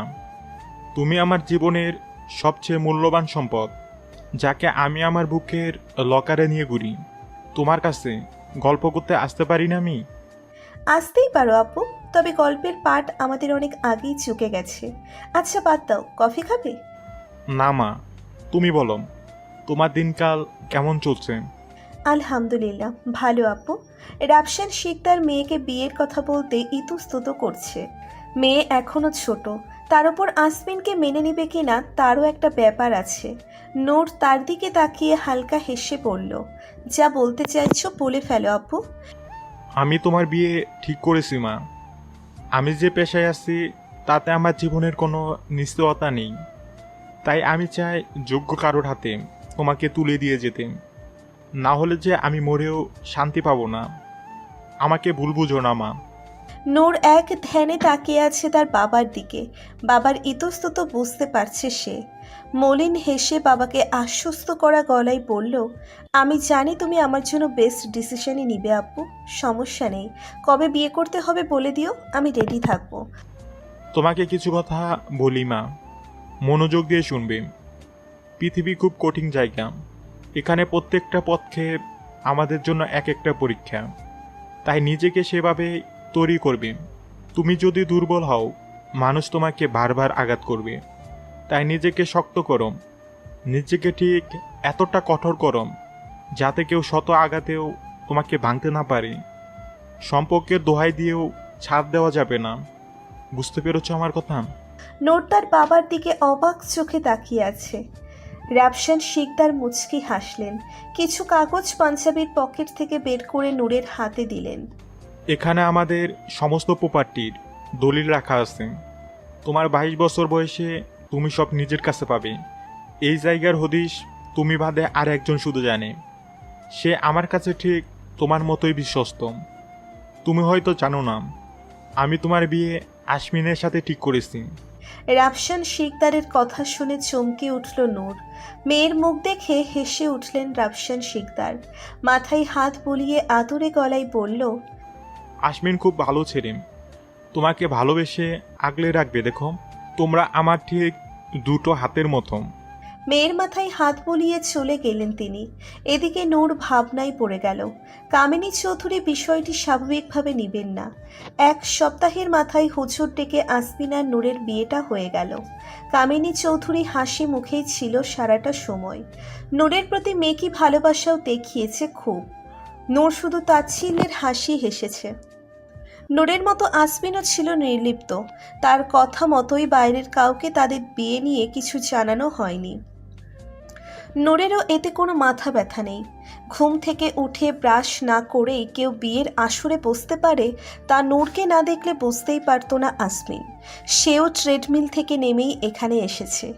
অবশেষে হুজুরের কথায় অজু করে এসে কবুল বলেছে দুজন। তাদের বিয়েতে না ছিল কোনো সাজসজ্জা আর না ছিল কোনো আয়োজন। বিয়ে পড়ানো শেষ হতেই নূর নিচের রুমে গিয়ে আবার শুয়ে পড়েছে। আজ সে সারা দিন ঘুমোবে। আসমিন নিচের রুমে গিয়ে শাওয়ার নিয়ে বেরিয়ে সোজা নূরের রুমে গেল। নূর ততক্ষণে গভীর ঘুমে। ঘুমন্ত নূরকে করে করে নিজের রুমে নিয়ে এলো আসমিন। নূরের ঘুম ভেঙে গেছে নড়াচড়ায়। চোখ খুলে অবাক হয়ে বলল, কি করছেন এসব? কোথায় নিয়ে যাচ্ছেন আমাকে? নামান বলছি। পালকি করে নেয়ার অপশন নেই আপাতত, তাই কোলে করে তোমাকে তোমার স্বামীর রুমে নিয়ে যাচ্ছি। By the way, it's totally expected touch, so be comfort dear. আসমিনের কথা শুনে নূর লজ্জা পেয়ে গেল। চোখ নামিয়ে চুপ করে রইল আসমিনের বাহুতে। আসমিন তা দেখে বাঁকা হাসল। নিচের রুমে ঢুকে নূরকে বেডে নামিয়ে দিয়ে নূরের রক্তিম মুখের দিকে তাকিয়ে অবাক হওয়ার ভান করে বলল, ও মাই আল্লাহ, তুমি লজ্জা পাচ্ছ? এও সম্ভব? নূর কোনো উত্তর না দিয়ে উল্টে ঘুরে শুয়ে পড়ল। আসমিনও মুচকি হেসে নূরের পাশে শুয়ে নূরের কানে ফিসফিস করে বলল, আমার শূন্য বুক অনেক দিন তোমার অপেক্ষায়। এখানে একটু মাথা রাখবে নূর, ভয় পেও না। তোমার অনুমতি ছাড়া কিছুই করব না। সম্পর্কের পূর্ণতা তুমি তখনই পাবে যখন আমার মনে হবে তুমি আমার ভালোবাসা সহ্য করার জন্য তৈরি। ততদিন না হয় আমরা প্রেমটা আয়েশ করে করি, কি বলো? নূর চোখ শক্ত করে বন্ধ করে ফেলল। এই লোক এখন প্রেমের কথা বলছে, অথচ সে কবেই তার প্রেমে বরফের মতো জমে বসে আছে। এই প্রেমে প্রকাশ হওয়ার ভয়েই তো তার থেকে নিজেকে এত দূরে রাখা। আসমিন এক হাতে নূরের কোমর টেনে নিজের কাছে নিয়ে এলো। নূরের মাথা নিজের বুকে চেপে ধরে আস্তে করে বলল, ঘুমাও, আজ সারাদিন ঘুমিয়ে না হয় আমরা বাসর দিন উদযাপন করব। তুমি চাইলে আমি কয়েকটা চুমু খেতে পারি, আমাকে কিপটে ভেবো না, বর হিসেবে আমার মন অনেক বড়। বলতে বলতেই নূরের সারা মুখে চুমু খেয়ে ফেলল আসমিন। নাও, প্রমাণ দিয়ে দিলাম। নূর হাঁ করে তাকিয়ে রইল আসমিনের দিকে। মনে মনে বিড়বিড় করল, অসভ্য। বিয়ের 6 মাসের মাথায় কামিনী চৌধুরী হঠাৎ নিজের আগের রূপে ফেরা শুরু করে। কথায় কথায় নূরকে অলক্ষী অপয়া বলে অপমান অপদস্থ করতে থাকে। নূর তাতে খুব একটা পাত্তা দেয়নি, নিজের মতো করে জীবন কাটাতে থাকে সে। আসমিন কিংবা রাফসান শিকদার কাউকেই এ ব্যাপারে কিছু বলতো না নূর। এর মধ্যেই তাদের জীবনে আবির্ভাব ঘটে লারা নামক রমণীর। কানাডায় আসমিনদের প্রতিবেশী ছিল তারা। লারা আসমিনকে ছোটবেলা থেকেই পছন্দ করত, তবে এক আসমিনে মুছে থাকার মেয়ে লারা না। কানাডায় আরও অনেক ছেলেদের সাথেই তার সম্পর্ক ছিল। ম্যাডিসন নামের এক ছেলের সাথে 2 বছর লিভ ইন রিলেশনে ছিল সে। কিছুদিন আগে কামিনী চৌধুরীর সাথে যোগাযোগ হলে কামিনী চৌধুরী আসমিনের কথা বলে লারাকে। এও বলে যে কয়েকদিন পরেই আসমিনের ডিভোর্স হয়ে যাবে। আসমিনকে পেতে চাইলে লারা যেন বাংলাদেশে চলে আসে। লারাও ম্যাডিসনকে কিছু না জানিয়েই বাংলাদেশে চলে আসে।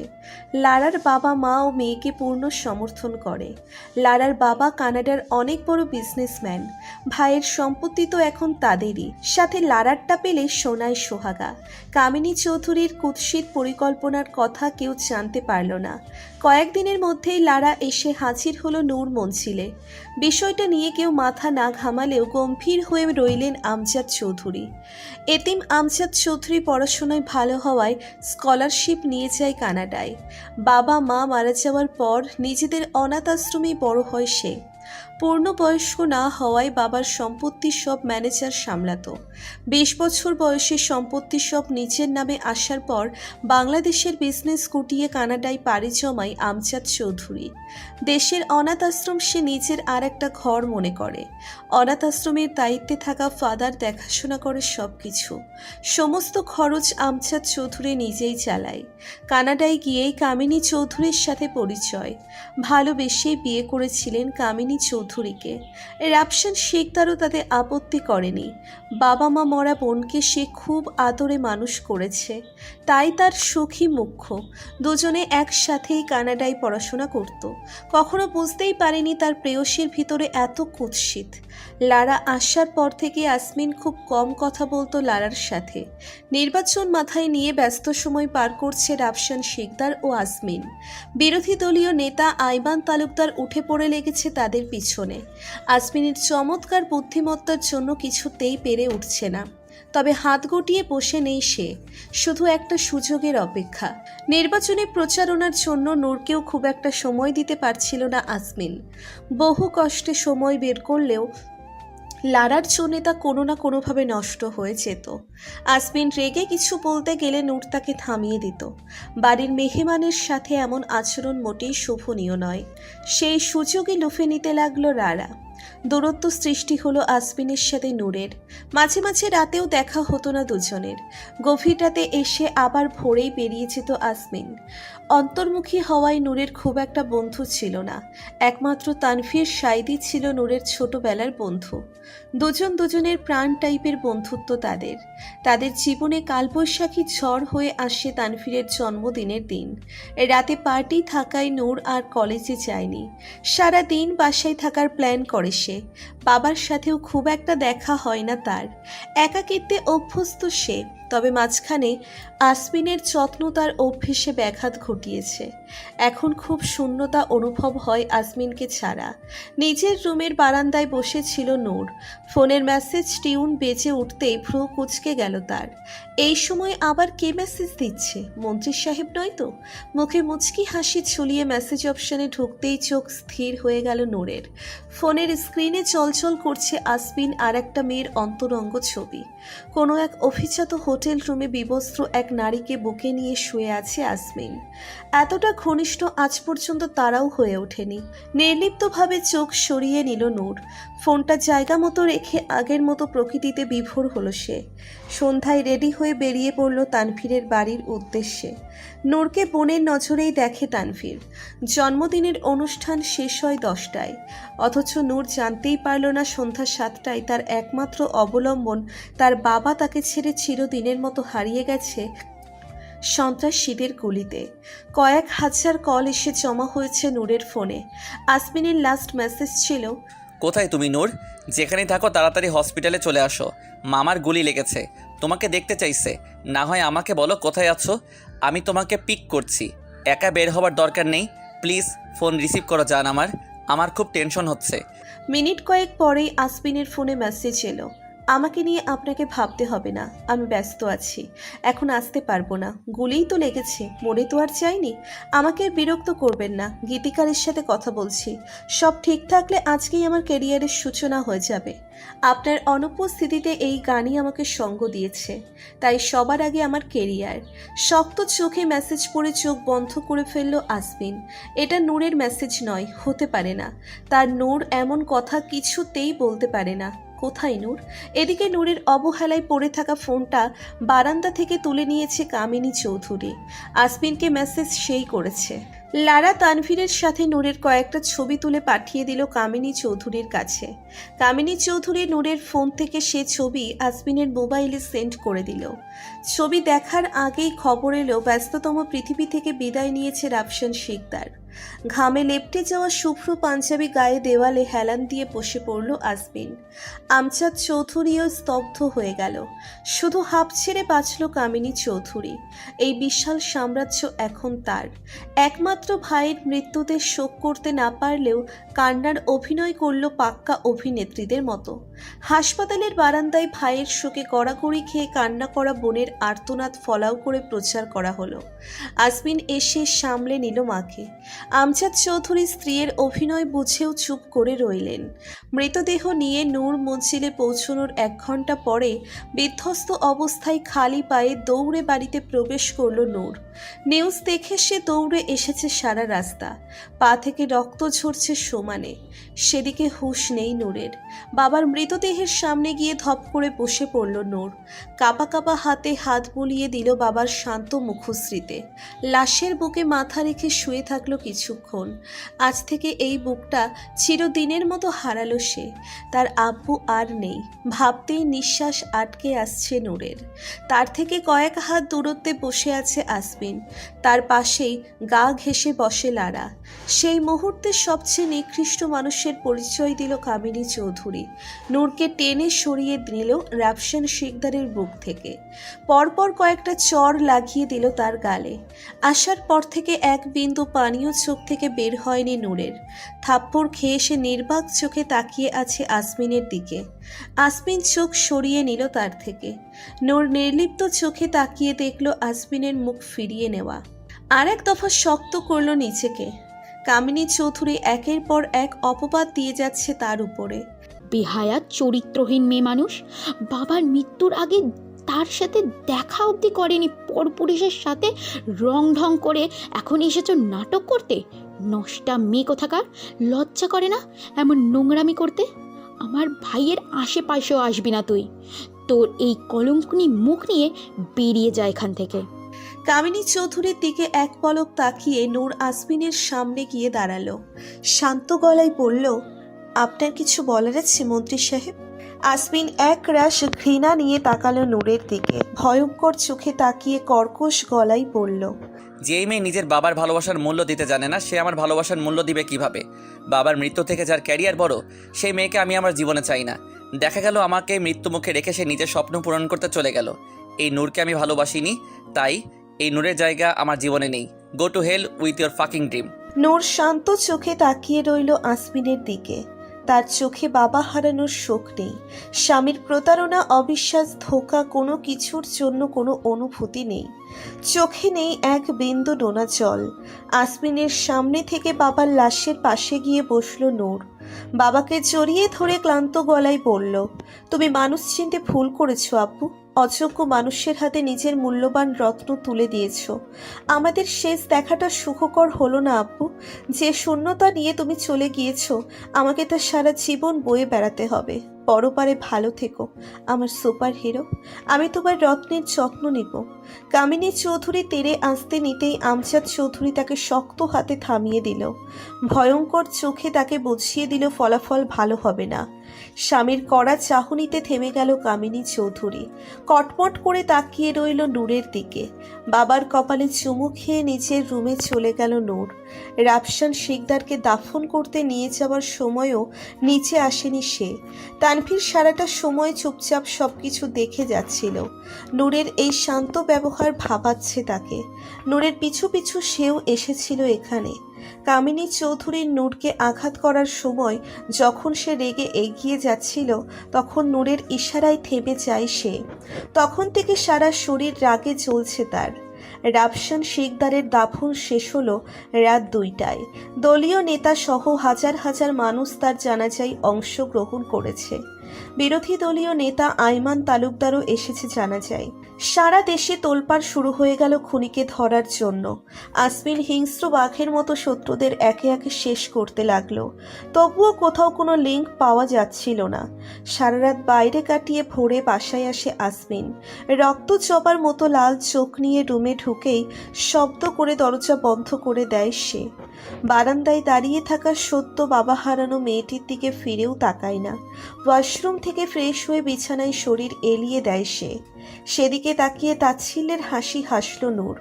চোখ ঘুরিয়ে আকাশের দিকে তাকিয়ে গুনগুন করে লতা মঙ্গেশকরের গাওয়া গানের কয়েকটি লাইন গাইল। কয়েক ফোঁটা অশ্রু গড়িয়ে পড়ল আসমিনের চোখ থেকে। তানভীরের সাথে নূরের ছবিগুলো বারবার চোখের সামনে ভেসে উঠছে। নূরকে সে অবিশ্বাস করছে না, তবে এই মুহূর্তে নূরকে বাঁচাতে তাদের মধ্যে দূরত্ব জরুরি। যতই কষ্ট হোক না কেন, কাল পর্যন্ত অপরাধীকে বোঝাতে হবে তার জালে আসমিন ফেসেছে। নূরের প্রতি দুর্বলতা দেখালেই সে নূরের উপর আক্রমণ করবে। অজানা শত্রুকে আর সুযোগ দেওয়া যাবে না। বিপুল ভোটে জয়লাভ করেছে আসমিন।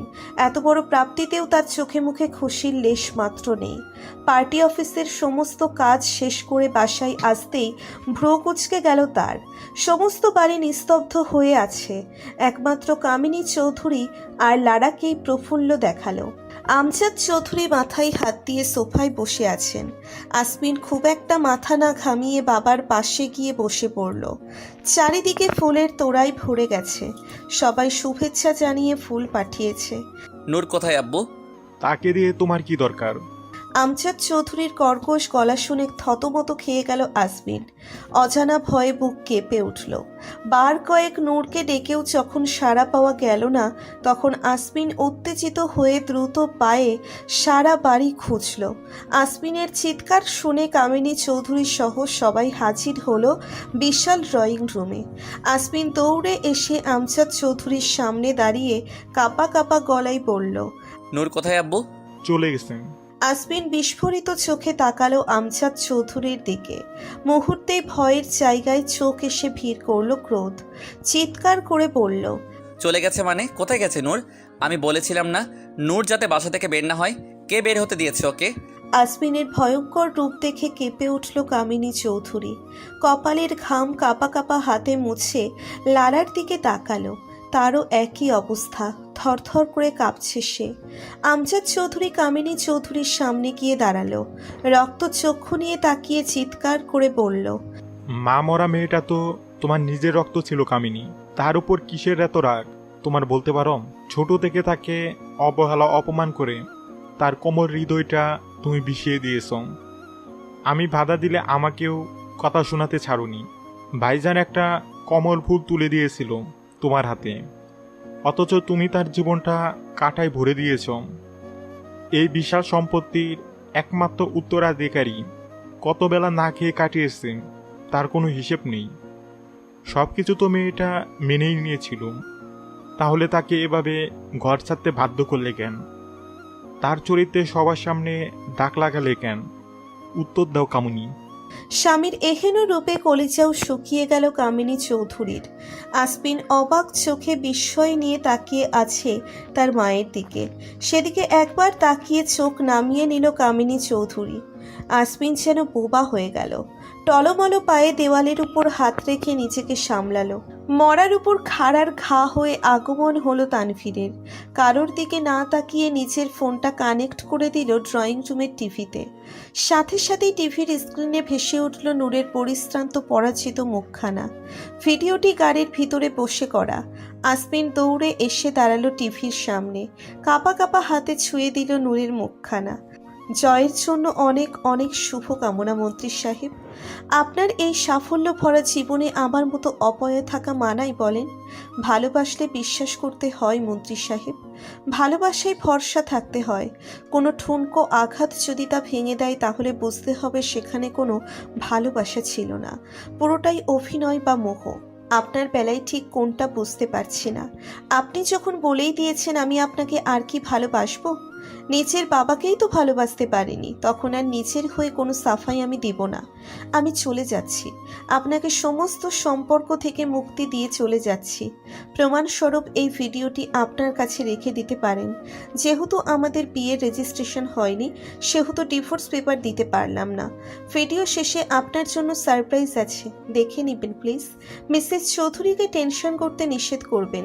আমি নামক বোঝা আপাতত বিদেয়ী হচ্ছি, তবে আমি ফিরব। আমার আব্বুর খুনিদের ভয়ঙ্কর মৃত্যু দিতে আমি ফিরব, কিন্তু আপনার জীবনে কখনো না মন্ত্রী সাহেব। কষ্ট দিয়েছেন আমায়, অবিশ্বাসের আগুনে জ্বালিয়ে আমাকে মেরে ফেলেছেন আপনি। লাশের কি কারোর প্রতি ভালোবাসা থাকে বলেন? ভালোবাসার বিষে আপনার হৃদয় বিষাক্ত হোক এই দোয়া রইল। আমার ফিরে আসা পর্যন্ত জীবনটাকে উপভোগ করুন। নূর ফিরে আসলে স্বস্তির নিঃশ্বাস নেওয়া দুষ্কর করে দিবে। রাফসান শিকদারের মেয়ে তেহসির নূর শিকদারের ওয়াদা এটা। নূরের জ্বলন্ত চোখের দিকে এক মনে তাকিয়ে রইল আসমিন। নূরের ভিডিও বন্ধ হতেই স্ক্রিনে সেদিনের আসমিনের ছবিগুলো ভেসে উঠল। রাফসান শিকদারের মৃত্যুর দিন সকালেই পাঠানো হয়েছে নূরকে। আসমিন একের পর এক ধাক্কা সামলাতে পারল না, মস্তিষ্ক অচল হয়ে গেল। অতিরিক্ত চাপের ফলে মাইনর অ্যাটাক হয়ে গেল তার। আমজাদ চৌধুরী মেঝেতে লুটিয়ে পড়া ছেলেকে ধরে চিৎকার করে কেঁদে উঠল। সিংহের মতো দাপিয়ে বেড়ানো মানুষটাকে এভাবে দেখে সবার চোখে অশ্রুরা ভিড় করল। দেহরক্ষীরা আর তানভীর মিলে আসমিনকে তাড়াতাড়ি হসপিটালে নিয়ে গেল। আমজাদ চৌধুরী ছেলের সাথে যেতে নিয়ে স্তব্ধে বিমূঢ় কামিনী চৌধুরীর দিকে তাকিয়ে হুঙ্কার দিয়ে বলল, আমার ছেলের কিছু হলে তোমাকে আমি নিজের হাতে খুন করব কামিনী। ভুল করলেও নিজের এই নোংরা চেহারা আমার ছেলের সামনে নিয়ে আসবে না। আব্বুর গাড়ির ড্রাইভারের খোঁজ পেয়েছো? আমি পাইনি ম্যাম, লোকটা হয়তো দেশে নেই। তার গ্রামের বাড়িতে খোঁজ নিয়ে জানতে পারলাম তার পুরো পরিবার ওই দিনের পর থেকে নিখোঁজ, কোথাও তাদের পাওয়া যায়নি। মন্ত্রী সাহেব এসেছেন? না ম্যাম, তবে রাস্তায় আছে, কিছুক্ষণের মধ্যেই চলে আসবে। ঠিক আছে, তুমি এখন চাও। অমি নামের ছেলেটা নূরের পার্সোনাল সেক্রেটারি। তার এক কথায় সে জীবন দিয়ে দিতে প্রস্তুত। প্রচুর বিশ্বাসী হওয়ায় নূর তাকে সব সময় কাছে কাছেই রাখে। এতক্ষণ নিজের রুমেই কথা বলছিল তারা। অমি বেরিয়ে যেতেই নূর সোফা ছেড়ে জানালার কাছে গিয়ে দাঁড়ালো। আজ আকাশে চাঁদ নেই, মেঘের কবলে পুরো আকাশ। ক্ষণে ক্ষণে বিদ্যুৎ চমকাচ্ছে। আকাশের থেকে চোখ সরিয়ে নিচে তাকাতেই আসমিনের গাড়ি ঢুকতে দেখল নূর। কালো 10টা গাড়ির দ্বিতীয় গাড়িটা আসমিনের। সেদিকে তাকিয়ে ক্রূর হাসল নূর। আপনি আমাকে নিয়ে আসেননি মন্ত্রী সাহেব, আমি চেয়েছি তাই আজ আমি এখানে। শত্রুকে কখনো চোখের আড়াল করতে নেই, তাকে সব সময় রাখতে হয় চোখের সামনে। আপনি আমার শত্রু নন, আপনি আমার জয়। আপনাকে হারিয়েই তো আমি বারবার জয়ের স্বাদ গ্রহণ করব। তাই আপনি থাকবেন আমার চোখের সামনে। যতটা সামনে থাকলে আপনার প্রতিটি লোমকূপের খবরও আমি জানব, ঠিক ততটাই কাছে। রাফসান শিকদারের মেয়ে আমি, তার রক্ত। আপনি যা এত বছর শিখেছেন তা আমার জন্ম থেকেই শেখা, আমার রক্তে রাজনীতি। তাহলে এখন না হয় সমানে সমানে টক্করটা হয়েই যাক। প্রতি মুহূর্ত আপনি ভয় পাবেন, আমাকে হারানোর ভয়, আর আমি আপনাকে সেই পরিস্থিতিতে এনে দাঁড় করিয়ে দিব। কথাগুলো বলে হাসল নূর। সাদা গাউনের সাথে হালকা গোলাপি ওড়নাটা গলায় পেঁচিয়ে রুম থেকে বেরিয়ে গেল নূর। ততক্ষণে আসবিন বাসায় এসে ঢুকেছে। ড্রয়িং রুমে সানভির সাথে দাঁড়িয়ে কোনো বিষয় নিয়ে কথা বলছে হয়তো। নূর সেদিকে পাত্তা না দিয়ে সরাসরি গিয়ে তার বাবার জন্য বরাদ্দকৃত কাউচে গিয়ে বসে পড়ল। রাফসান শিকদার মারা যাওয়ার পর থেকে এখানে আর কেউ বসেনি। সবাই অবাক হয়ে তাকিয়ে রইল নূরের দিকে। আসবিন স্বাভাবিকভাবে এক পলক তাকিয়ে আবার নিজের কাজে মন দিল। সানভি কাঁপা কাঁপা গলায় বলল, স্যার। আসবিন বিরক্ত চোখে তাকালো সানভির দিকে। আসবিনের দৃষ্টি দেখে সানভি আর কিছু বলল না। কামিনী চৌধুরীর রুমেই ছিল। নূর অমিকে বলল সবাইকে ডেকে নিয়ে আসতে। অমি মাথা নাড়িয়ে চলে গেল সবাইকে ডাকতে। কামিনী চৌধুরী এসে নূরকে রাফসান শিকদারের কাউচে দেখে ক্ষেপে গেল। তেরে তার দিকে যেতে নিতেই নূর বিরক্ত চোখে তাকালো। পাশে থাকা মেয়ে গার্ডটা আটকে দিল তাকে। কামিনী চৌধুরী সেদিকে তোয়াক্কা না করে চিৎকার করে বলল, এখানে বসেছিস কোন সাহসে বেহায়া মেয়ে? লজ্জা করলো না এ বাড়িতে এসে আবার নিজের কলঙ্কিনী মুখ দেখাতে? আজকেই বেরিয়ে যাবি এখান থেকে। আসবিন ক্লান্ত চোখে সব কিছু দেখছে। বিরক্তি আর রাগ তরতর করে বেড়ে চলেছে তার। কামিনী চৌধুরীর পিছনেই আমজাদ চৌধুরী এসেছিলেন। তিনি এতক্ষণে বসে পড়েছেন সোফায়। আসবিনও গিয়ে বাবার পাশে বসে পড়ল। নূর কামিনী চৌধুরীর দিকে শান্ত চোখে তাকিয়ে মেয়ে গার্ডটাকে উদ্দেশ্য করে বলল, আগামী 10 মিনিট আমি কোনো রকম ডিস্টারবেন্স চাই না, তাই এই মহিলার মুখটা বন্ধ করে দাও। এতে যদি অন্য কারোর সমস্যা হয় তাহলে তাদের ক্ষেত্রেও অ্যাপ্লাই করতে পারো। আসবিন সোফায় গা এলিয়ে বসে আছে। মাথা ব্যথায় দপদপ করছে। চোখ খুলে রাখাও দায়, তবুও সে এখানে বসে আছে। মেয়ে গার্ডটা ততক্ষণে কামিনী চৌধুরীর মুখে টেপ লাগিয়ে দিয়েছে। হাত দুটো ধরে থাকায় কামিনী চৌধুরী কিছু করতে পারছে না, শুধু আগুন চোখে তাকিয়ে আছে দূরের দিকে। আমজাদ চৌধুরীর খারাপ লাগলেও সে চুপ করে আছে। কামিনী চৌধুরীর অন্যায়ের কাছে এটুকু কিছুই না। আপনাদের এখানে ডাকার উদ্দেশ্য হচ্ছে আমার কিছু সিদ্ধান্ত জানিয়ে দেওয়া, যাতে পরবর্তীতে আমার কোনো সমস্যা ফেস করতে না হয়। যেহেতু এতদিন আপনারা সবকিছু সামলেছেন, সেহেতু কোনো কিছু করার আগে আমার আপনাদের জানাতেই হতো। কাল থেকে আমি অফিস জয়েন করব। আগের এমপ্লয়কে 1 মাসের নোটিসে চাকরি থেকে বাদ দেওয়া হবে। আমার টিম আমার সাথে কাজ করবে। তারা কালকেই বাংলাদেশ এসে পৌঁছবে। অফিসের দায়িত্বে যে আছে তাকে বলে দিবেন আব্বু মারা যাওয়ার পর থেকে সমস্ত হিসেব এই 1 মাসে আমার টিমকে বুঝিয়ে দিতে। যাদের যাদের চাকরি যাবে তাদের মধ্যে পুরনো যারা আছে তারা আঙ্কেলের কোম্পানিতে জয়েন করবে। আর হিসেবে যত পরিমাণ টাকা ঘাটতি থাকবে তা মিসেস চৌধুরীর অ্যাকাউন্ট থেকে পূরণ করা হবে। কারণ নুরানি মাল্টিন্যাশনাল কোম্পানির অ্যাকাউন্ট তিনি হ্যান্ডেল করতেন। কারোর কোনো প্রশ্ন থাকলেও করার অনুমতি নেই। আমি আমার সিদ্ধান্ত জানিয়ে দিয়েছি। কোম্পানি যেহেতু আমার, তাই আমার সিদ্ধান্তই শেষ কথা। আসমিন চোখ বন্ধ করে গা এলিয়ে বসে আছে। ঘুমিয়েও পড়েছে হয়তো। সেদিকে তাকিয়ে গা চলে গেল নূরের। দাঁতে দাঁত চেপে নিজেকে সামলে নিল সে। এদিকে কামিনী চৌধুরীর অবস্থা নাজেহাল। রাগ আর ভয় দুটোই ঘিরে ধরেছে তাকে। এত বছরে সে কোটি কোটি টাকা সরিয়েছে কোম্পানি থেকে। আমজাদ চৌধুরীও এ বিষয়ে কিছু জানে না। সেদিনের পর থেকে আসমিন আজ পর্যন্ত তাকে মা বলে ডাকেনি। সরাসরি কোনো কথাও বলে না তার সাথে। অনেক কষ্টে আমজাদ চৌধুরীর সাথে সম্পর্কটা ঠিক করেছে সে। এখন এমন কিছু শুনলে সেও না আবার বুক ফিরিয়ে নেয় তার থেকে। ভয়ে কামিনী চৌধুরীর কলিজা লাফাচ্ছে। নূর অমির দিকে তাকিয়ে সিরিয়াস গলায় বলল, ঢাকায় সবচেয়ে বড় বড় হসপিটালগুলোতে খোঁজ লাগাও আমি। অর্গ্যান, চোখ, লিভার এসবের কারেন্ট রেটগুলো জেনে নাও। খুব শীঘ্রই আমাদের কাজে লাগবে। আসবিন বাদে সবাই চোখ বড় বড় করে তাকালো নূরের দিকে। সানভি শুকনো ঢোক গিলে আমতা আমতা করে বলল, এগুলো জেনে কি হবে ম্যাম? নূর বাঁকা হাসল। কামিনী চৌধুরীর দিকে তাকিয়ে ক্রূর গলায় বলল, আপনি বড্ড অবুঝ সানভি। টাকার ঘাটতি যদি অ্যাকাউন্টের টাকা দিয়ে না পূরণ হয় তাহলে এগুলো কাজে লাগবে। 1 টাকাও ছাড় দেওয়া হবে না। নূর মেয়ে গার্ডের দিকে তাকিয়ে বলল, মিসেস চৌধুরীকে ছেড়ে দাও, উনি হয়তো কিছু বলতে চায়। আর মন্ত্রী সাহেবের জন্য 1 গ্লাস পানি নিয়ে আসো। তার ঘুম ভাঙানোটা এই মুহূর্তে জরুরি। বরকে চুমু খেয়ে ঘুম থেকে তুলতে হয়, পানি মেরে নয়। বিজনেসের পাশাপাশি রোমান্সটাও শিখে নিও নূর, আমার এখনো বাসর করা বাকি। আসমিন চোখ বন্ধ করে বোমা ফেলল ড্রয়িং রুমে। আমজাদ চৌধুরী কেসে উঠল ছেলের কথা শুনে। সে যে একটা নির্লজ্জ ছেলে পয়দা করেছে এখন সে হাড়ে হাড়ে বুঝতে পারছে। নূর কটমট চোখে তাকিয়ে আছে আসমিনের দিকে। আসমিন আড়ামোড়া ভেঙে সেদিকে তাকিয়ে থেকে হাসল। সবার দিকে একবার চোখ বুলিয়ে গম্ভীর গলায় পড়ল, আজ থেকে রাত 3টা থেকে সকালে আমার কাছে রোমান্স শেখার ক্লাস করবে। সব কিছু হাতে কলমে শিখিয়ে দিব। টানা 1 সপ্তাহ ক্লাস করলে তুমি একেবারে রোমান্টিক হয়ে যাবে, বুঝলে? বাবা মার সামনে এসব বলতে লজ্জা করছে না তোমার? অসভ্য হচ্ছ দিন দিন। লজ্জা করলে বাবা হব কি করে? আমাকে অসভ্য বলার আগে নিজের দিকে তাকাও। তুমি ভালো মানুষ হলে আমি এই পৃথিবীতে আসতাম না। এত কথা না বলে ছেলের বাসর করার ব্যবস্থা করো। নাকি দাদা হতে চাও না জীবনে? আমজাদ চৌধুরী হতভম্ব হয়ে তাকিয়ে রইল ছেলের দিকে। কামিনী চৌধুরীর দিকে তাকিয়ে ফুসফুস করে বলল, সত্যি করে বলো কামিনী, এটা কার ছেলে? সত্যি বললে ক্ষমা করে দিব, এটা আমার ছেলে হতেই পারে না। কামিনী চৌধুরীর স্বামীর দিকে কটমট করে তাকিয়ে রুমে চলে গেল। আসমিন তখনই চলে গেছে নিচের রুমে। থমথমে পরিবেশের রেশ কেটে এখন সবাই মুখ টিপে হাসায় ব্যস্ত। সকাল সকাল ফর্মাল ড্রেসে অফিসের জন্য রেডি হয়ে নিচে এসেছে নূর। অফ হোয়াইট কালার লেডিস কোটের সাথে কালো প্যান্ট, চুলগুলো পনি টেইল করে বাঁধা। আসমিন সেদিকে একবার তাকিয়ে চোখ সরিয়ে নিল। আমজাদ চৌধুরী নূরের দিকে তাকিয়ে হাসি মুখে বলল, গুড মর্নিং মা।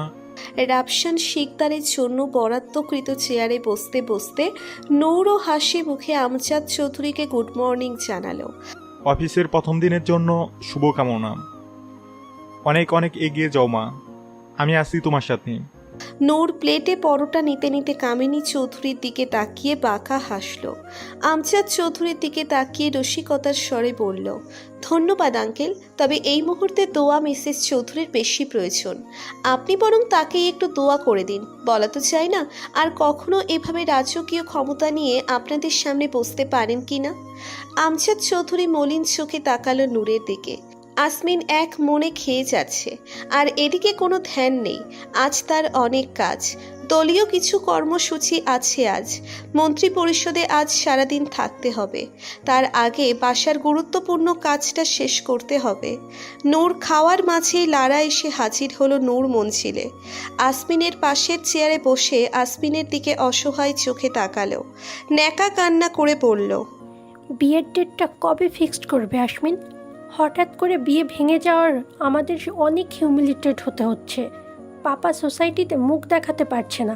প্লিজ আমার সাথে এমন করো না। সবাই জানে আমি তোমার বউ হব। এভাবে বিয়েটা ভেঙে দিলে আমার বেঁচে থাকা মুশকিল হয়ে যাবে। আমি তোমাকে ভালোবাসি আসমিন। আসমিন নির্লিপ্ত চোখে লারার দিকে তাকিয়ে আবার খাওয়াই মনোযোগ দিল।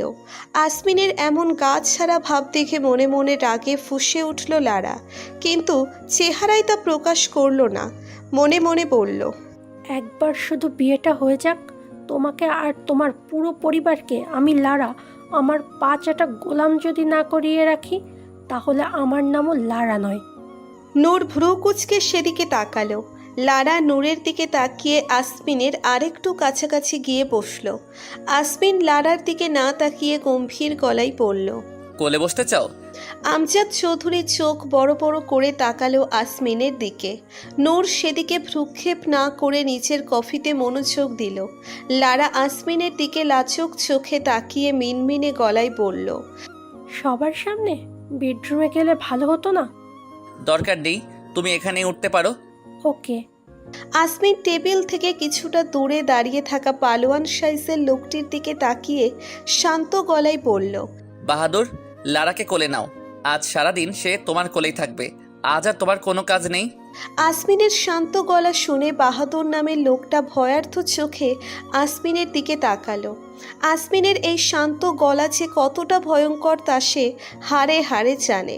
তাই কাল বিলম্ব না করে দ্রুত পায়ে এসে শক্ত হাতে লারাকে কাঁধে তুলে নিল। লারার মনে হচ্ছে কেউ লোহা দিয়ে তাকে চেপে ধরেছে।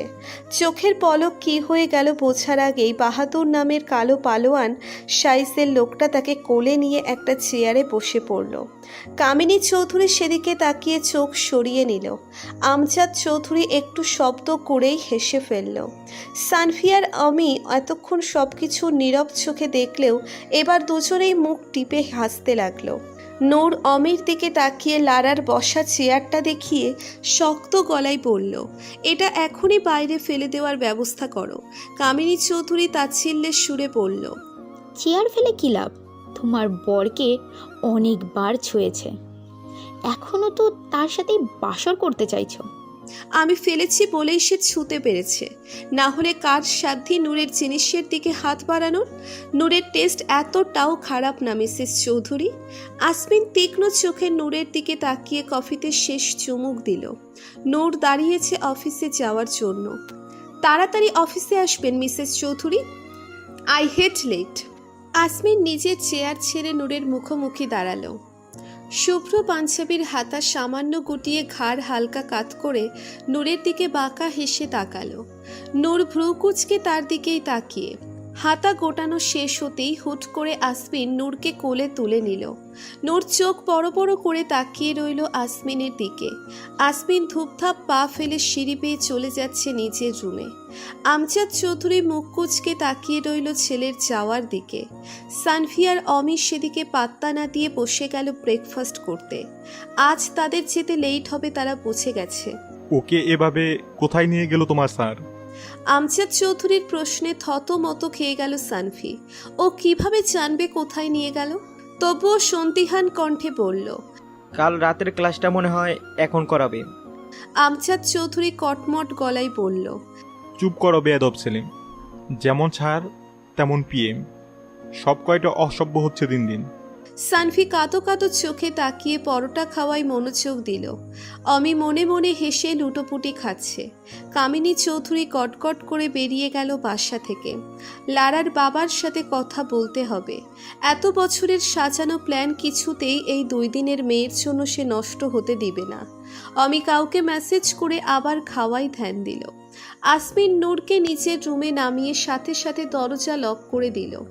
এখন এই দরজা আসমিনের ইচ্ছে ছাড়া আর খুলবে না। খুলতে হলে পাসওয়ার্ড লাগবে। নূর সেদিকে আগুন চোখে তাকালো। আসমিন সেদিকে পাত্তা না দিয়ে নূরকে শক্ত করে নিজের সাথে চেপে ধরল। এক হাতে কোমর পেঁচিয়ে ধরে হালকা উঁচু করে নিজের মুখ বরাবর করলো নূরকে। নূরের পা ফ্লোর থেকে 3 ইঞ্চি উপরে। ছাড়ুন। নূরের শান্ত গলায় ছাড়ুন বলেই ঠোঁট বাঁকিয়ে হাসলো আসমিন।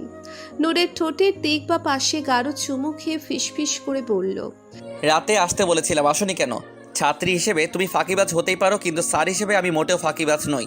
তুমি ফাঁকি দিবে আর আমি তোমাকে যেখানে পাবো সেখানেই ক্লাস করাবো, হোক সেটা রাস্তা, ড্রয়িং রুম, অফিস বা বেডরুম। এখন তোমার ইচ্ছা তুমি কোথায় ক্লাস করতে চাও।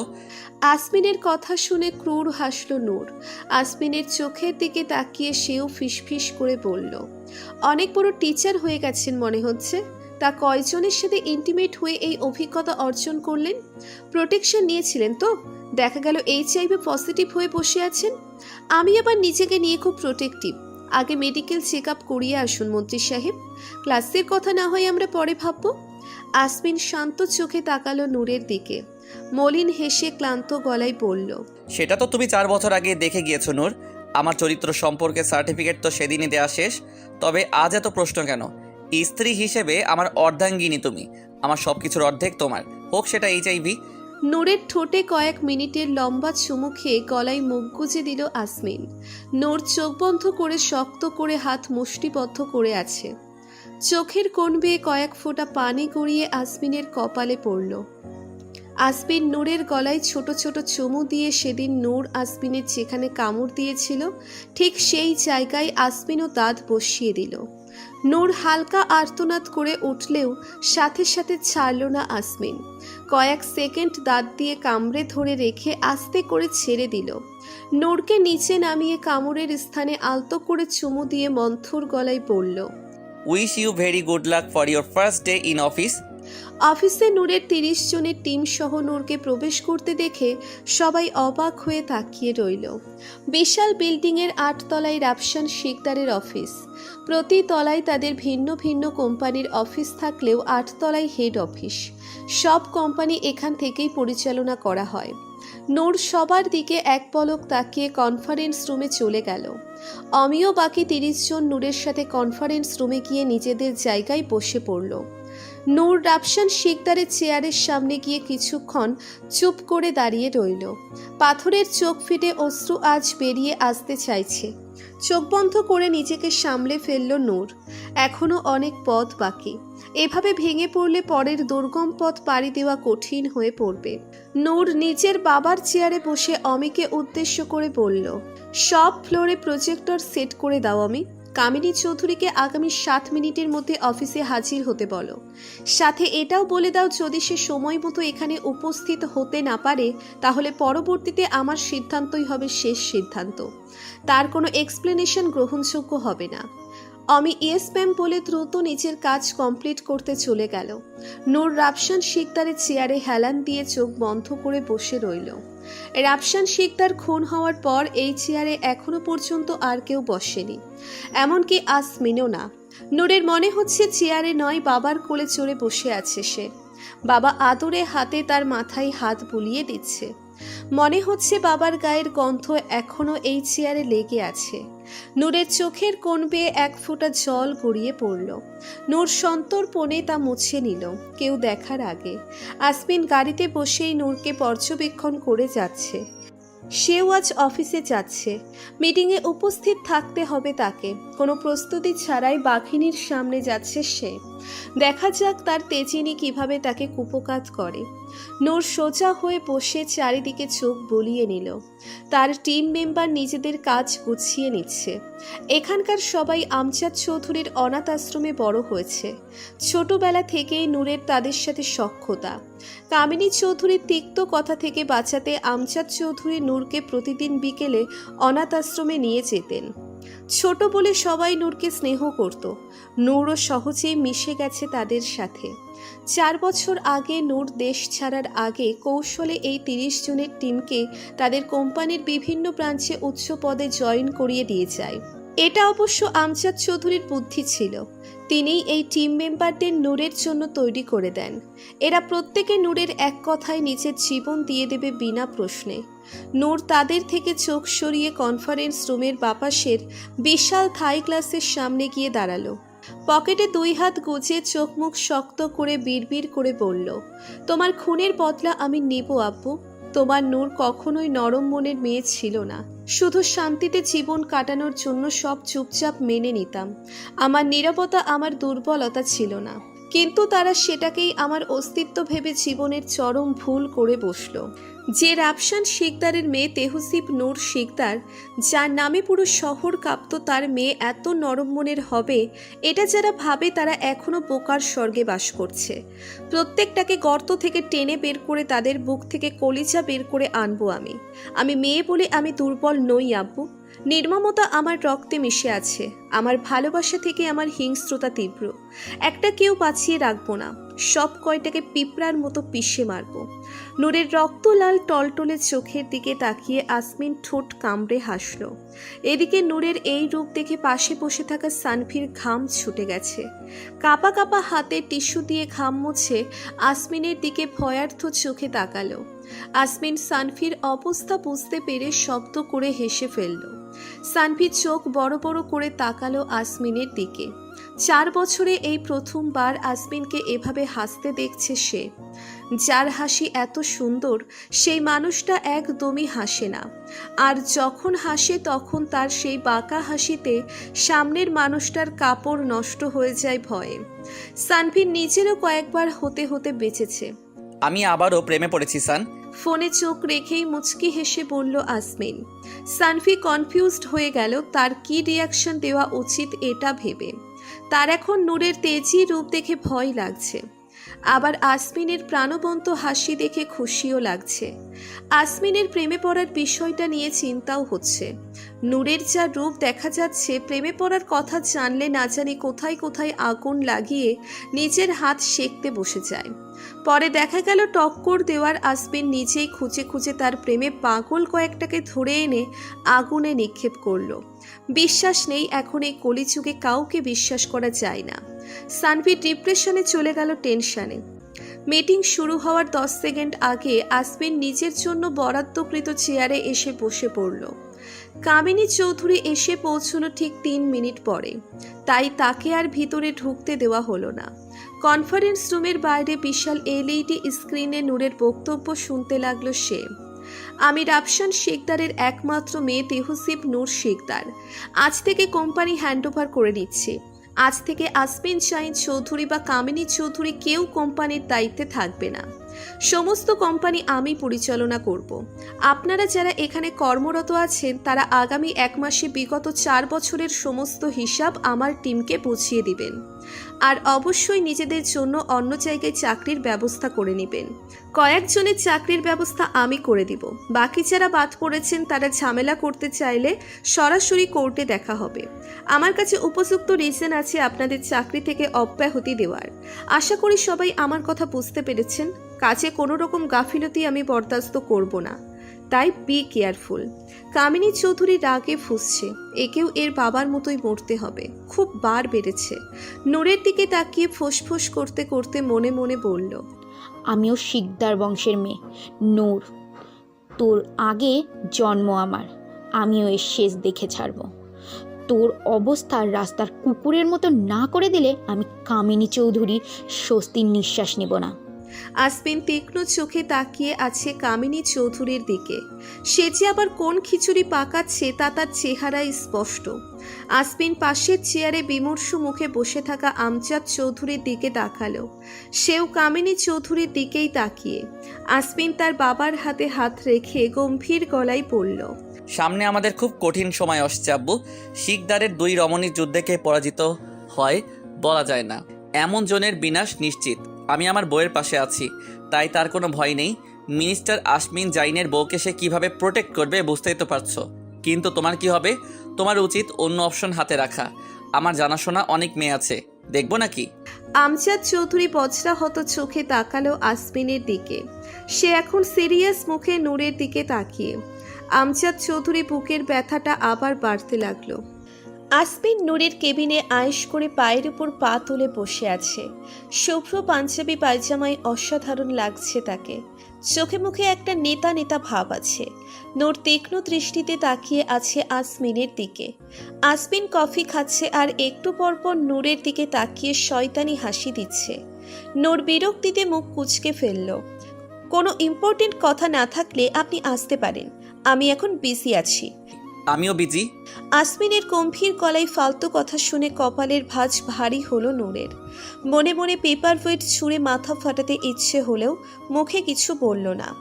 আসমিনকে সম্পূর্ণ উপেক্ষা করে নিজের কাজে ব্যস্ত হয়ে গেল। এদিকে সানভি কেবিনের বাইরে পায়চারি করে যাচ্ছে অনবরত। আগামী 20 মিনিট পর মন্ত্রিসভায় গুরুত্বপূর্ণ মিটিং আছে। এখন বের হলেও আধা ঘন্টা লেটে পৌঁছবে তারা। কিন্তু আসমিনের কোনো হেলদোল নেই। সে বউয়ের কেবিনে ঢুকে ঘাপটি মেরে বসে আছে। সানভি কিছুক্ষণ নিজের চুল টানাটানি করে নূরের কেবিনে নক করল। May I coming ma'am? You are not. আসমিনের কাট উত্তরে সানভির চিন্তায় জর্জরিত মুখটা ভোঁতা হয়ে গেল। মুখ কালো করে দরজায় ইঁদুরের মতো মাথা ঢুকিয়ে মিনমিন করে বলল, আপনার মিটিং আছে স্যার, আমরা অলরেডি লেট হয়ে গেছি। নূর সেদিকে পাত্তা দিয়ে এক মনে ল্যাপটপে কাজ সেরে যাচ্ছে, যেন কেবিনে সে ছাড়া আর কেউ নেই। আসমিন সেদিকে তাকিয়ে বাঁকা হাসল। সানভির গুরুত্বপূর্ণ কথা হাওয়ায় উড়িয়ে দিয়ে গম্ভীর গলায় বলল, বুঝলে সানভি, কোম্পানিতে আমার আর কোনো কাজ নেই, তাই ওসব মিটিং ফিটিং বাদ দাও। 5 বছর হচ্ছে বিয়ে করছি, এখনো বাসর করতে পারলাম না। জনগণ এটা মেনে নিবে না, বলবে যে মন্ত্রী 5 বছরে বউয়ের সাথে বাসর করতে পারলো না, সে আর আমাদের কি উন্নয়ন করবে। আমি এটা কিছুতেই মেনে নিব না। আজকেই বাসরের ব্যবস্থা করো। আমি বাসর না করে আর কোনো কাজ করব না। বেলি ফুল দিয়ে আমার রুমটা সাজিয়ে ফেলো। নূর আর সানভি হা করে তাকিয়ে আছে আসমিনের দিকে। সানভি অর্ধেক মাথা আর বাইরে নেওয়া হলো না। ভয়ার্থ চোখে নূরের দিকে তাকালো। নূর নিজের হতভম্বতা কাটিয়ে চেয়ারে হেলান দিয়ে বসলো। একটা লোক কতটা নির্লজ্জ হতে পারে তা আসমিনকে না দেখলে সে বুঝতেই পারত না। নেতারা যে নির্লজ্জ হয় তার জ্বলন্ত প্রমাণ আসমিন নিজেই। আসমিন শয়তানি চোখে তাকিয়ে আছে নূরের দিকে। এখন আসমিনের একমাত্র কাজ হচ্ছে নূরকে ভরকে দেওয়া, যা এই মুহূর্তে খুব বেশি জরুরি। আসমিনের চিন্তাকে এক সাগর পানিতে ছুঁড়ে ফেলে নির্লিপ্ত গলায় বলল, দাঁড়িয়ে কি দেখছো সানভি? তোমার স্যারের আদেশ পালন করো। সানভির চোখ রসগোল্লার আকার ধারণ করলো। আসমিন নিজেও কিছুটা চমকে গেলেও তা প্রকাশ করলো না। সানভিকে ইশারা করতেই সানভি যন্ত্রের মতো মাথা নাড়িয়ে চলে গেল। নূর এখনো হেলান দিয়ে আসমিনের দিকে তাকিয়ে। এতদিনের অপেক্ষা তাহলে শেষ হবে? আপনার কি তাই মনে হয়? আসমিন বাঁকা হেসে টেবিলে দুহাত রেখে নূরের দিকে হালকা ঝুঁকে বলল, স্বপ্ন বাস্তব করা আসমিন জাইন চৌধুরীর এক প্রকার নেশা, আর তা যদি হয় নিজের বউকে ভালোবাসার, তাহলে তো কথাই নেই। তো বাসর করা আপনার নেশা? হুম, একসাথে 2 বাচ্চার বাবা হওয়ার নেশা চেপেছে। বউ পালিয়ে না গেলে এতদিনে তো 2 বাচ্চার বাপ হয়ে যেতাম। তাই চিন্তা করেছি আল্লাহ চাইলে একসাথে 2 বাচ্চার বাবা হয়ে যাব। নূর ক্রূর হাসল, ব্যঙ্গাত্মক গলায় বলল, বউকে নিজের কাছে রাখতে পারেন না? কেমন বর আপনি যে নিজের বউয়ের সম্মান রক্ষা করতে পারে না? সে দেশের জনগণকে কিভাবে রক্ষা করবে বলুন তো মন্ত্রী সাহেব? আর কার সাথে বাসর বাচ্চা জন্ম দেওয়ার চিন্তা করছেন বলুন তো, যে কিনা নিজের কেরিয়ারের জন্য বাবার মৃত্যুকেও পরোয়া করেনি তার সাথে? হাসালেন মন্ত্রী সাহেব, আপনার তো ভয় পাওয়ার কথা। দেখা গেল নিজের কেরিয়ারের জন্য আপনি আর আপনার বাচ্চা ফেলেই চলে গেল, তখন কি হবে? নূরের তীক্ষ্ণ খোঁচাটা একেবারে ঠিক জায়গায় গিয়ে লেগেছে। চোখ মুখ শক্ত করে ফেলেছে আসমিন। রক্তিম চোখে নূরের দিকে তাকিয়ে দাঁতে দাঁত চেপে পড়ল। সব সময় তাকে যে ছাড় দেওয়া হবে তা ভাবার কারণ কি মিসেস আসমিন? আসমিনের মুখে মিসেস আসমিন শুনে চমকে উঠল নূর। আসমিনের চোখের দিকে